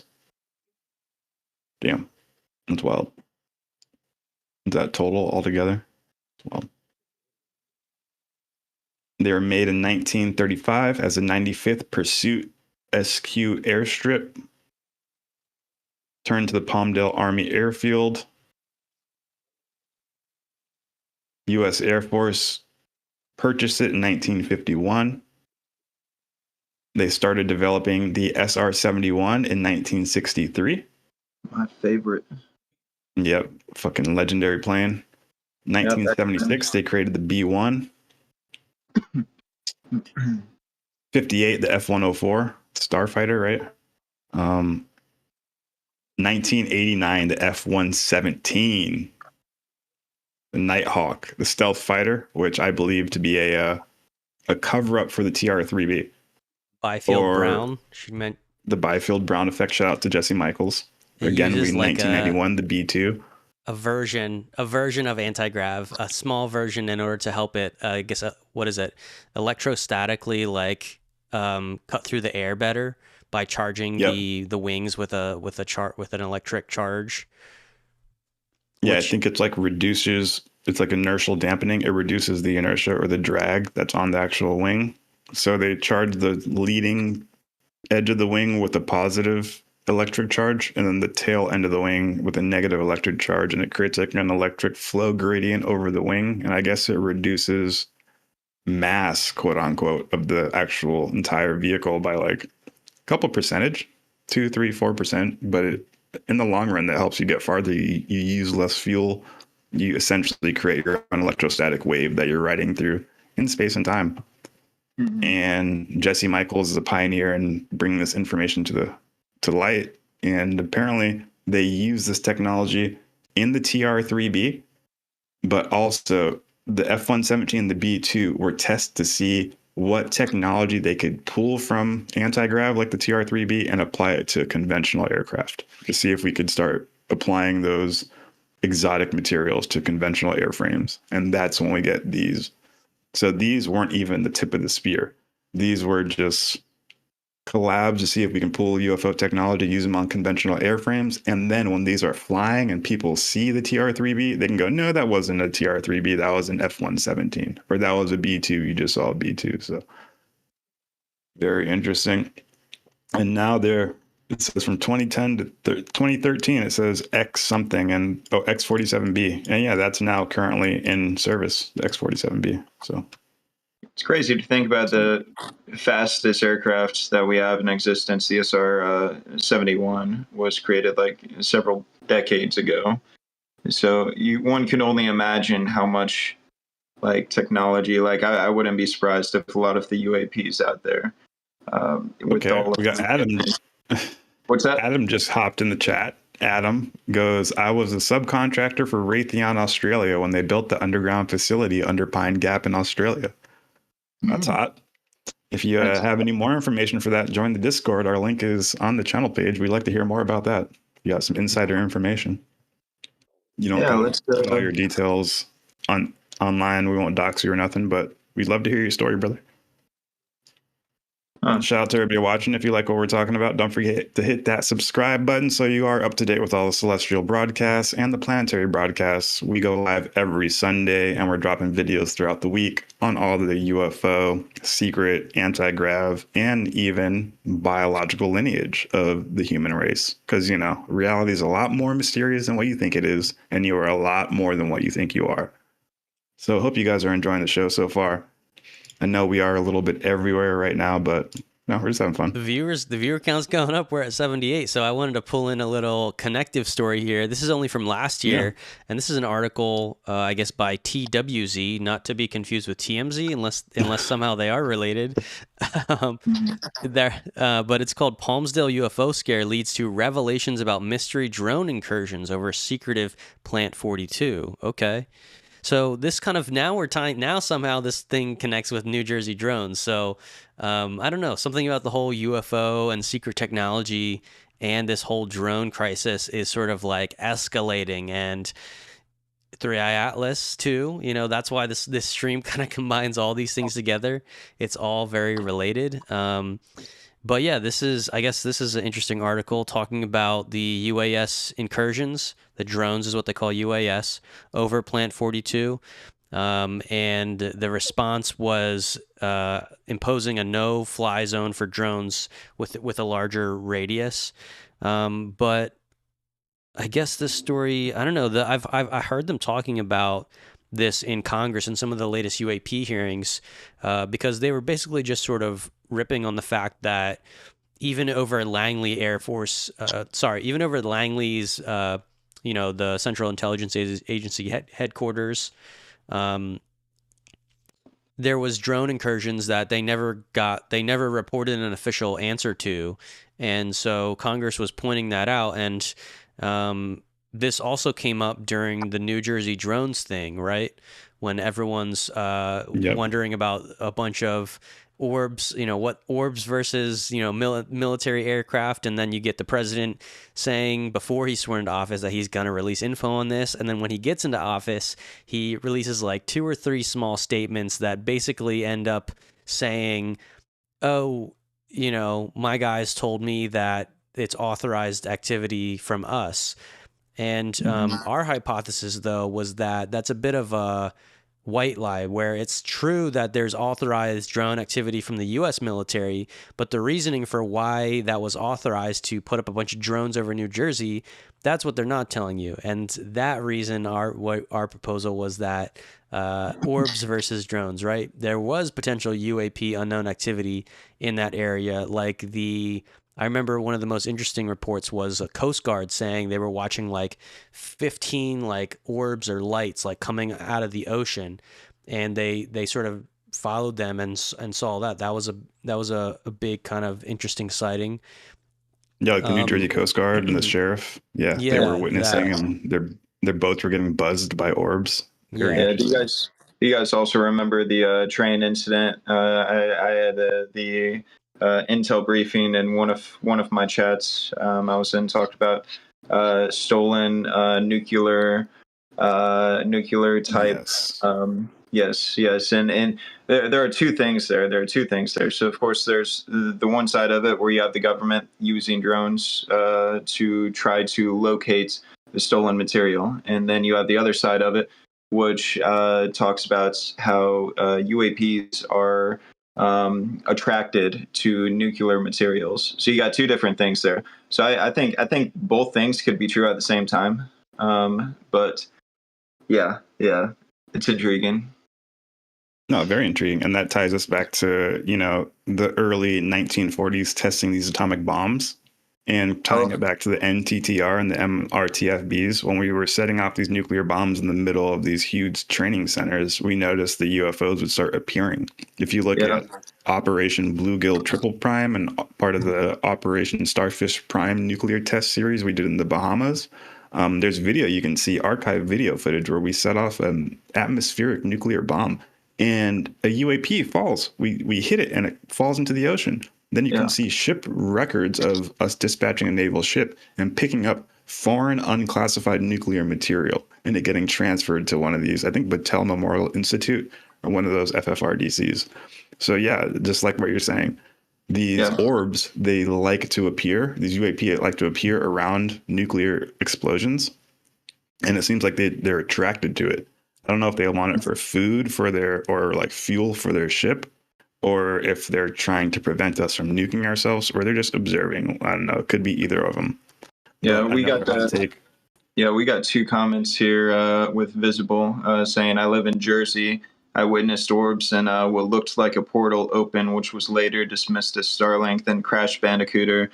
I'm confused. Is this an active shooter situation happening right now? No, it's one that happened a couple days ago, and we went over it a couple times when we first started out the video, and then just a few minutes ago we went over some of it again. Yeah, we go over all the dispatch audio from the police department and the fire department from Palmdale at Plant 42. They had an active shooter 2 days ago, and we're wondering why nobody's talking about it. It's almost like it's getting scrubbed from the internet. So that's why we're trying to put some eyes on the subject. But keeping to riff off what you're saying with the nuclear thing and the drones, back when we did our New Jersey drone analysis when it first started happening, we found some obscure sources and some documentation that says that these could be nuclear drones that were actually attached to the Department of Energy. And remember, the Department of Energy, like I said, tying it back to the NTTR, they have their own swath cut out dedicated to the Department of Energy, and they have their own classification system. So, and it's a higher, deeper classification level than normal classified military subjects. So you can hide stuff behind a different layer of classification through the Department of Energy. The Department of Energy released these drones, supposedly, that were what you saw in New Jersey. And these drones were supposedly equipped with nuclear sniffers. Like they had a sensor at the tip of their nose that was able to detect nuclear radiation from like miles away. And the entire idea was, remember the story was getting floated that somebody had snuck a dirty nuke into New Jersey? We considered or hypothesized that that was a cover-up story. And really, these orbs were giving off nuclear signatures, and that we were using the drones with their nuclear sensors to try to detect nuclear material from a bomb, and pointing them upwards and using them to survey and observe the nuclear detection or the nuclear radiation from the orbs and UAP themselves. If that makes sense. What you got here, Taylor? Some more. This was Is this at Palmdale? This is Palmdale, or no, sorry, this is California, but this is part of this article talking about the drones, because I guess I was trying to figure out exactly what this is saying. Like, there was the official sort of report of the drones, and the spokesperson for the base, for the media, was saying like, yeah, we can't give out specific numbers on how many drones, but yeah, we're looking into it. There's the no-fly thing, and that was... Aero was involved, I guess, in looking at a lot of these drone reports. I was thinking of pulling that up, but I know their conclusions are often just like, yeah, it's drones. But then there was this other. Is there more on that article that you were reading, or did you finish it? Yeah. So that's what I'm getting to. Like, I guess there was also social media posts around this similar time that were talking about UFOs, and this was, I guess, on an app called Neighbors, which is a community crime and safety alert app from Ring.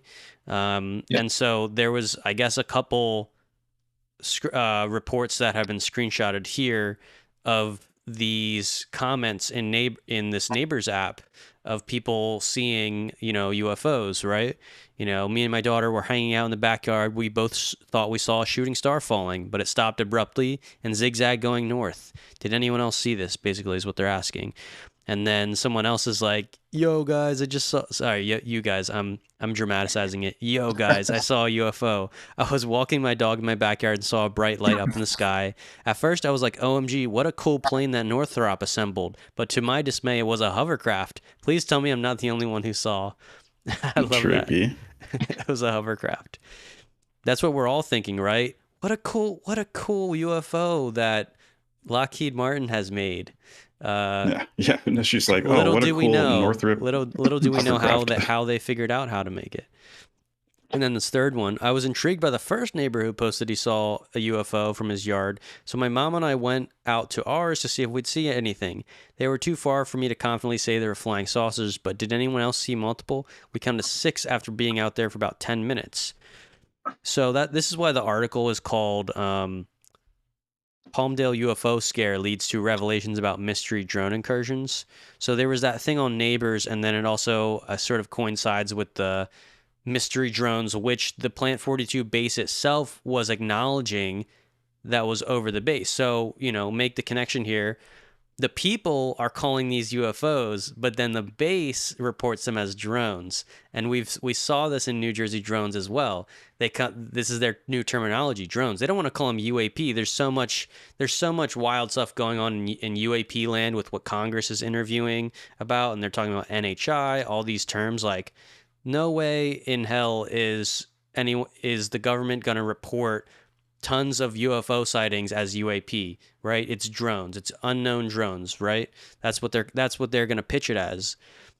But here's kind of results from the people, and then there was a few videos around that California area from that similar time that might actually be showing the same, I guess, craft that these people on the Neighbors app are talking about. And lo and behold, we got some orbs. Mm-hmm.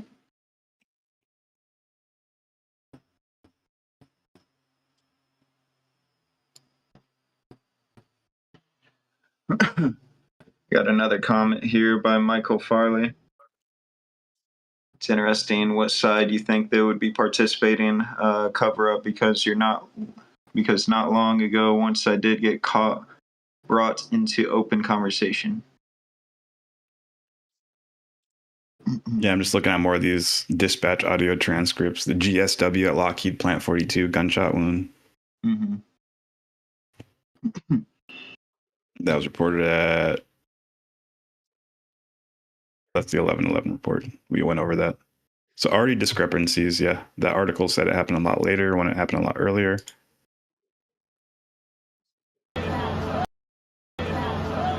Okay, so this is a sort of maybe anti-hypothesis to what if some people were saying California UFOs, and this channel is saying the alleged Palmdale and Lancaster, California UFO video that's gone viral is actually a video of a Pokemon World Drone Show from Oahu, Hawaii. Those are drones. So is Hawaii that close to California? Palmdale? I don't think so. No, not at all. Yeah, so I don't know. Seems like a. And that's what this person in the comments is saying. Didn't realize the human eye could see over 2,000 miles plus film it with a smartphone. I asked ChatGPT. Maybe are they saying like someone reposted it as a California UFO? Oh, maybe. Some people were posting this and be like, "This is going on in Palmdale," when really it was more like this video. Mm. Yeah. So yeah, and that's something else. You put the link for the radio transcripts in the chat, right? I can do that now. I'll put it in the description right now. You got them? Yeah, put them in the description. Yeah. Let's see. 28J Collins. I find it crazy that a congressman has straight up said they suspect there are several alien bases in the ocean. Yeah, that stuff is pretty crazy. I think I was who was that? Tim Burchett, who talked about that. Said that. Yep. Yeah, he said that a lot of them are coming out of the ocean, secret bases under the ocean. Yeah, and that dude's he's really into this, and I to a degree I trust him. He seems like a pretty down to earth guy that just wants the truth on things. But yeah, I know that stuff is it's pretty insane when you start getting congressmen and women to start discussing this stuff openly like that. Yeah, and I got that clip for y'all guys. So let's check this out. Tim Burchett, what's he saying? This is our representative, Tennessee. Yep. All right, getting audio. That have been.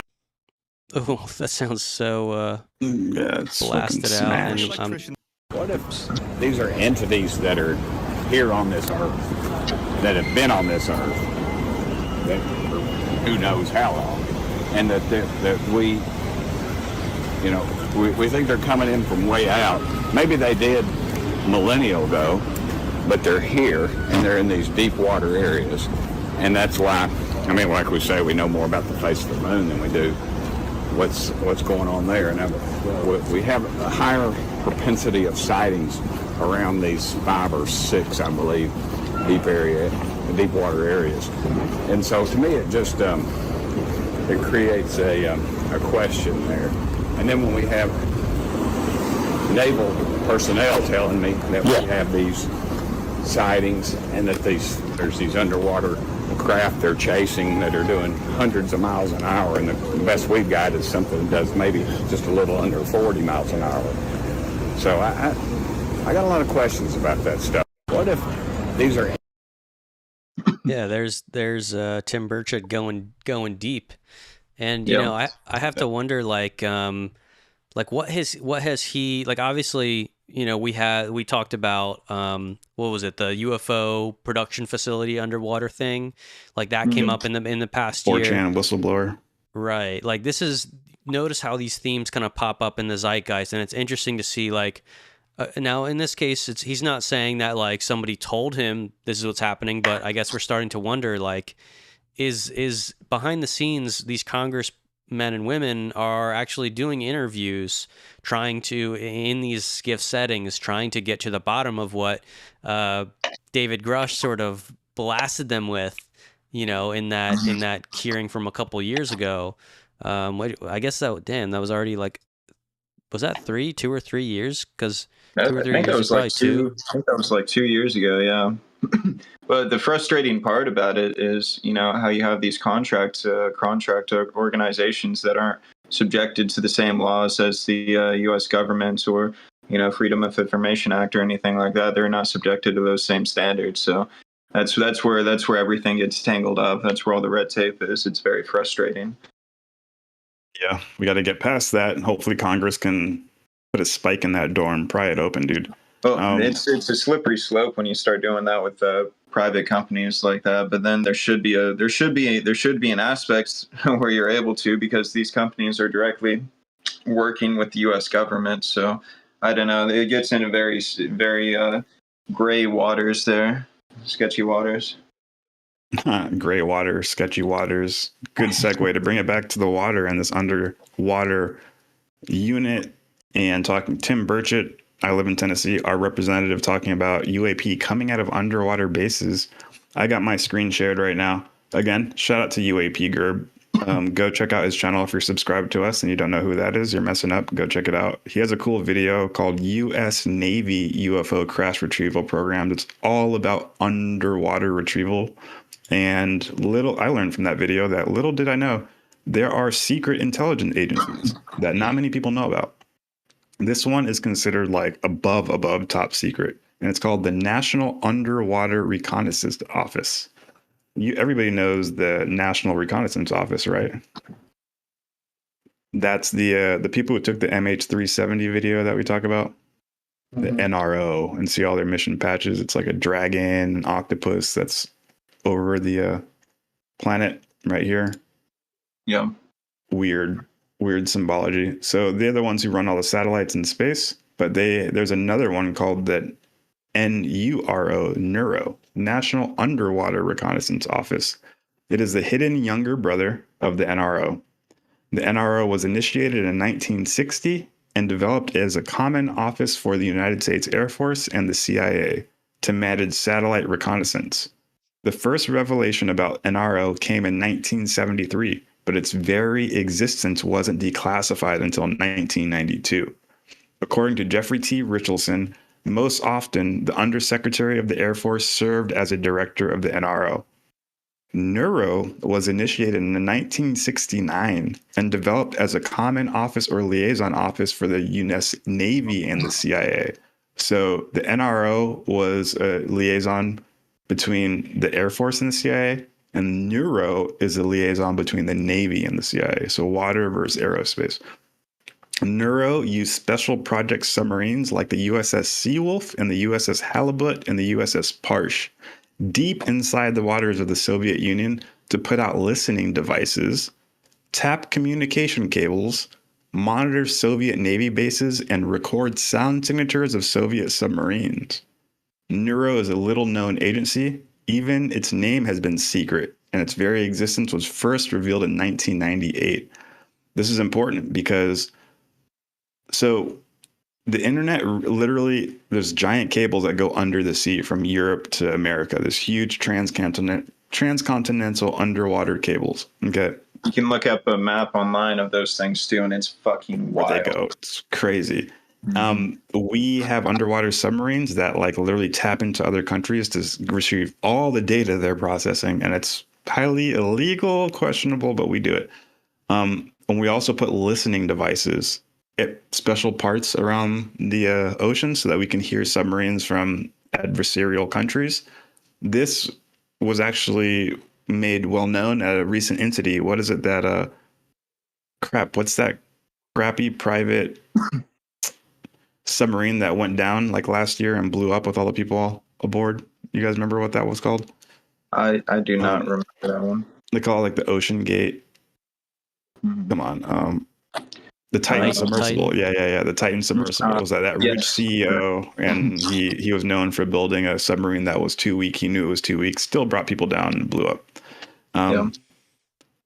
If you read all the headlines, the Navy came out a couple weeks after they figured out, because remember, no one knew what happened. Did they disappear? Are they still alive? After we figured out they actually died. Weeks later, the Navy released a statement saying, we knew the instant it blew up because we heard it with underwater microphones, but we weren't allowed to release that information to the public due to national security. Yeah. Because it would reveal the fact that they had microphones underneath the water and all these secret spots. Yeah. If you go to cablemap.com, that's where you'll find the exact mapping of all of the cables that are public released. It's such a gnarly map. And if people back in the 1970s, if anybody's viewing from then, there was a huge thing. If you remember the Soviet sub K-129, it was a Soviet submarine with nuclear capabilities, had a nuke on board, and it was in the United States waters, and it broke, and it went far down, and they couldn't retrieve it. And Neuro was the agency they called to go retrieve it. So it retrieved this nuclear submarine at the very bottom of the ocean that was too deep for anybody to get. And this is the same organization that the United States uses to monitor and retrieve USOs. What is it? Underwater submerged objects? Submersible objects. Yep. Underwater submersible objects. Unidentified submersible objects. Yeah. So people pay attention to Neuro. Thank you, J28 Collins. Exactly. Titan. I want to, just to get people to understand that these offices are highly tied in. And in order to understand what's happening with the entire phenomena, with the UFO question, we need to understand how the government responds to it, what agencies respond to it, where the money lies, where the money trail is, who does what when it comes to aerospace and when it comes to underwater.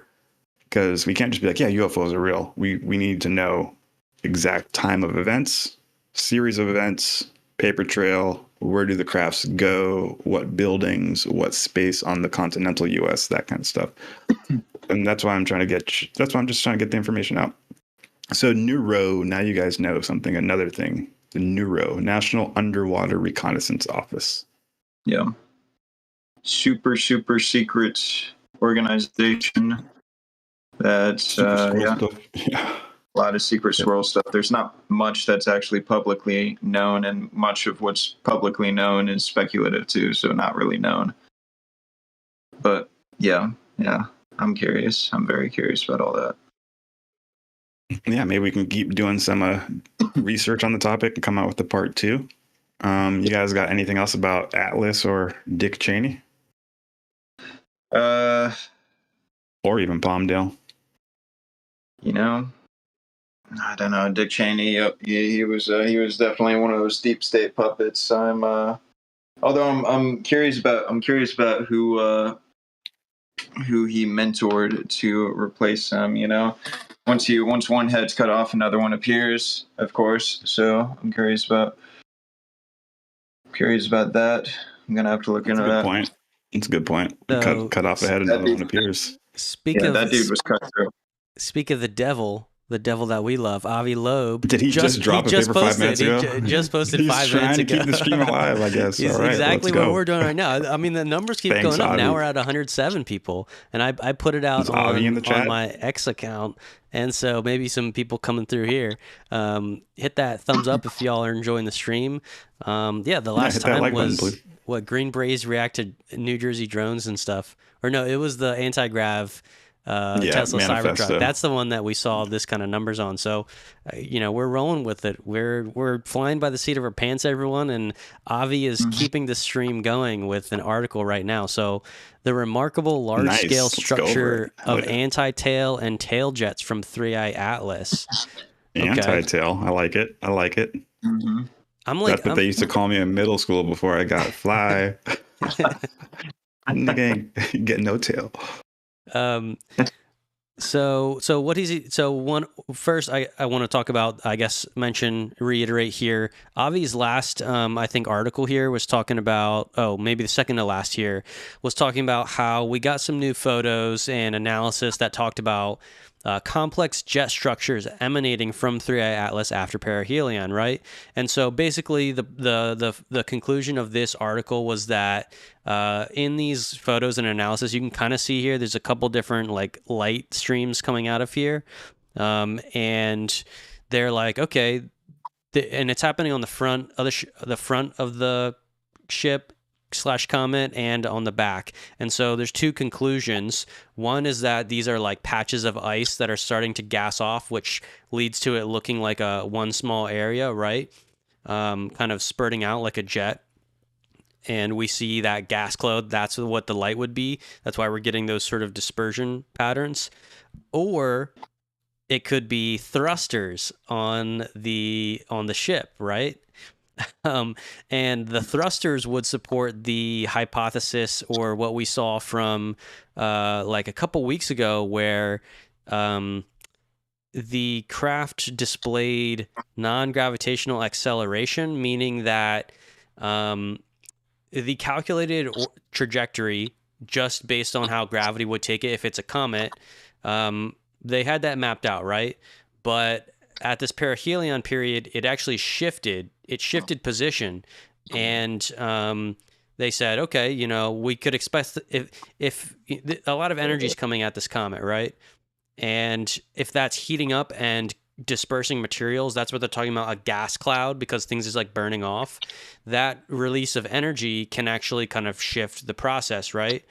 Yeah. But what was weird about this is that I guess they did not see. They didn't, basically, in order for this comet to move trajectory with the amount that it did, we would have had to see a bunch of off-gassing, right? That would actually explain where that energy came from. But we didn't see that. And so that's why the conclusion is a non-gravitational acceleration, right? And then now we get this update about these tails and tail jets coming out, and that's what Avi just kind of described here, I guess, on his new post, which we haven't even read yet. And we're kind of going to do it live. So, well, I do got somebody in the chat who says, "Are you guys doing shrooms? That's the latest trend for streamers." I'm like, oh wow, that's a good idea. Thanks for floating that idea. No, we're not on shrooms, not at all. Nope. Never done shrooms, never done any psychedelics. Are you talking about these? If I got some shrooms with me right now, actually. If you want me to eat some, give me like a $20 super chat, and I'll eat these right now in front of you. Let's see it, Daniel. $20 super chat, bro. I'm tripping for the next 24 hours. Yeah, we got a few new subs here too. Appreciate the love, guys. Thank you, everyone. Thank you. So let's figure out what this analysis is from Avi here.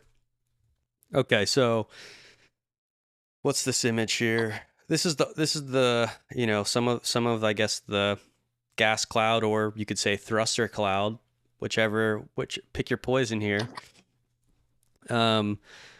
Stacked image. So they're getting like multiple long exposures, and then they got to stack the images.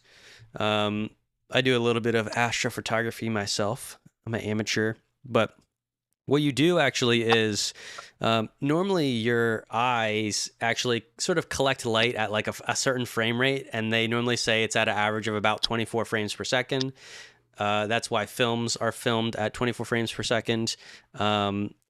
But when you're doing night photography, what you actually have to do is you actually have to collect light. You keep the camera stable. You collect light from multiple seconds, even up to minutes, and all that light sort of consolidates and overlays into one image, and then you get to see something that your normal human eye doesn't really reveal that much light. That's how you get these amazing pictures of the Milky Way. Even though you can see that with the bare eye, that long exposure will sort of really increase, sort of make it pop, because you're stacking light, right? So these are long exposures, I guess, of 3 minutes, 5 exposures, and they stacked them up. And the image is showing these anti-tail jets out to 10 arc minutes towards the sun, accompanied by a longer collimated jet extending away from the sun out to blah, blah, blah. Technical jargon. I don't want to get too sciencey on this, because y'all can read it as well.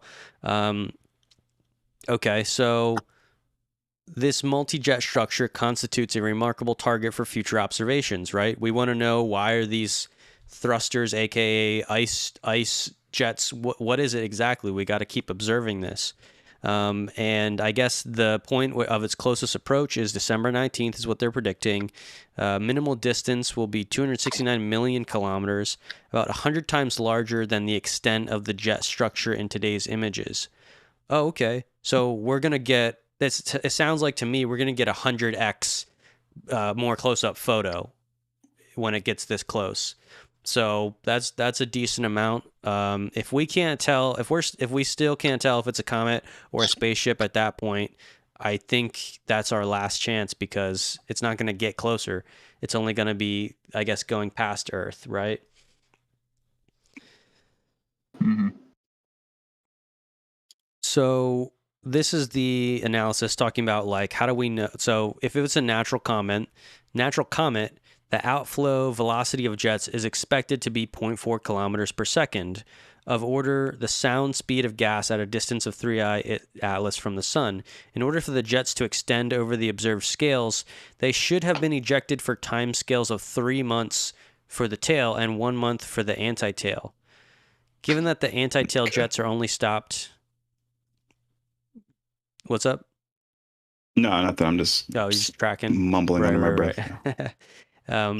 Given that the anti-tail jets are only stopped at a distance of approximately 1 million kilometers, implies that their ram pressure exceeds that of the solar wind out to that distance. The solar wind is flowing at a speed of 400 kilometers per second, which is 1,000 times larger than the outflow speed from the natural comet. So as I'm continuing reading, he's basically just explaining the reasoning on how we associate these off-gassing and procedures to figure out if it's natural or just, technological, something anomalous. So it looks like that's what this article is really getting to. I think here's this last part that I want to read here. If, however, we consider the possibility of the jets emanating from 3i Atlas are associated with technological thrusters, then the required mass loss can be 1 to 2 orders of magnitude smaller with human-made technologies. Chemical rockets are propelled by an exhaust speed of 3 to 5 kilometers per second, which is 10 times larger than the max ejection speed of volatiles sublimated by sunlight from cometary surfaces. Ion thrusters. So they can detect. Okay. Right. Sublimation, I guess, is when it burns off into a gas. Yeah. Because of getting closer to the sun, etc. They can tell by the exhaust speed whether it's sublimation or actual propulsion systems. Yeah. Now, and there he said he's like, okay, level 1 comparison, let's compare with human-made technologies in terms of rockets.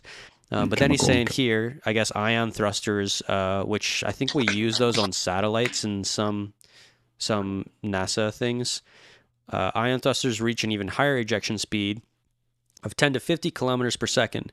Furthermore, alien technology might employ thruster with yet higher speeds, reducing the required mass loss by more than 2 orders of magnitude and making the required fuel less than 1% of the mass of the spacecraft.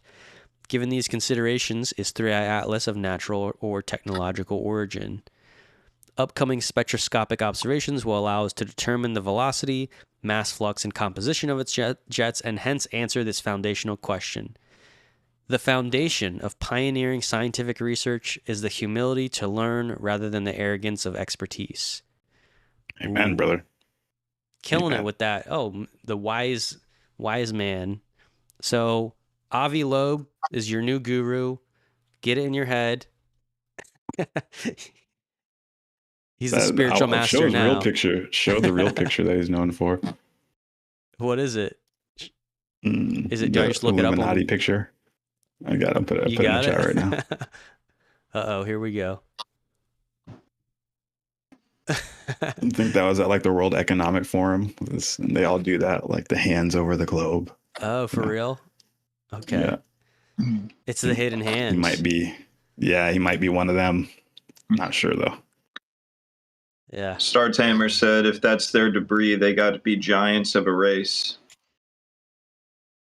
Yeah, that's a good point, but that's pretty much Avi Loeb's entire hypothesis now. He's really not saying it's an alien craft. He believes that this could just be alien junk. Like he says, when I said it before, if you look at humans, we leave all of our trash everywhere. If we're in the backyard playing with the ball, sometimes the ball goes over the fence into my neighbor's yard. That could be the case. We honestly should find space trash from an advanced civilization before we find a craft, right? So, and that if they're billions of years advanced than us, that'd be a huge value to our society. So I like his angle with that. I think that's more believable than a freaking alien spaceship is coming. But do I hope it's an alien spaceship? Yes, I do. Absolutely. Yep. Plus, as a YouTube What these channel, you know, pictures we of. got to play it up a little bit. Just gonna break the fourth wall there for you. But we do have So was real that his green latest berets update? here, so Just focusing on the that is difference real. between, that's his latest drop is focusing on the difference between the sublimation and seeing the trajectory for the rockets. Yeah, that seemed to be the explanation, just like a deep dive on an analysis of the whole tail jets thing. Like, is it thrusters or is it off gassing? But you just read it all, right? That was pretty much all of it right there. Yeah, I did get to the end there where he kind of summarizes it like, look, if it's technological, if we consider that it's technological, here's the next steps, basically. And I like, you know, his style. I mean, he's not writing overly sciencey here, right? It is sort of like an entry level, like helping people understand reasoning. And he's doing so many interviews. Honestly, we could probably get him, you know, on the show and probably a good idea, go over some of these things. But his blog is popping, everyone, so check it out. I'm gonna post it in the chat for everyone, or I'll stick it in the toaster. Oh, sounds good. But yeah, got anything else, boys? I think that's a good mic drop on him with that last Avi Loeb 5 minutes ago. Look at that. We got the active shooter that was at Palmdale Air Force Secret UFO Base, Plant 42, Lockheed Martin, Dick Cheney, and that new Atlas update. That was a great episode. I had fun today. This is my church, people.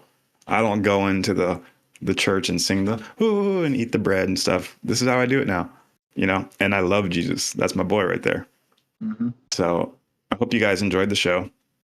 We will reveal any new information we get. Like I said, we do live streams every Sunday, so hit that subscribe button so you are up to date with all the celestial information. Please hit that like button so we can get this video to the front page. Share it if you can. Tell your friends. If you hate what we're saying, leave a comment, baby. Planetary HQ. Don't forget to check out Brandon's channel or on Instagram, Project Initium, official Project Initium. Throw that link in the chat as well. Go get yourself a Planetary HQ shirt if you want to support the cause. You're going to start seeing them everywhere. The link is in the description. Other than that, shit, I don't know. We got some music coming out soon, but we should have previewed the track, but we'll save that for next episode. You guys got any last words for the people? We got maybe like 40 seconds here of tour this music. dates, dude. Yep. New York City, Planetary HQ is hitting up New York City on the 15th and the 16th, actually. It'll be Saturday, Sunday. We're going to be at New Life Expo in Manhattan talking about the Anunnaki versus Adamic superhumans. This is a story you do not want to miss. This is a new take on the Anunnaki as well. We got the goods. We think this is going to be an epic in-person presentation, and we hope to see you there. So that's tour dates. And next year, Monterey, California, Asilomar will be at the Urantia International Conference doing a live stream where you can go kick it with us. Planetary HQ, ask us questions. We'll be doing one of these on stage. After the conference is over, we'll be hanging out, drinking and eating, so you can kick it with us. And we're going to be performing our music there as well. So next week in New York at the New Life Expo, we'll be there. Link, all the information is actually on our YouTube channel in our community posts. And then next year, July 24th to July 27th, mark your calendar, Monterey, California. So we'll get all those dates lined up for you, and we have more coming at you soon. So we'd be excited to see you. If you live in New York or California, come check it out. Come kick it with us. And until then, we love you guys. Don't go shooting up secret UFO bases, goddammit. All right. Thanks for watching, everybody. Peace. Subscribe.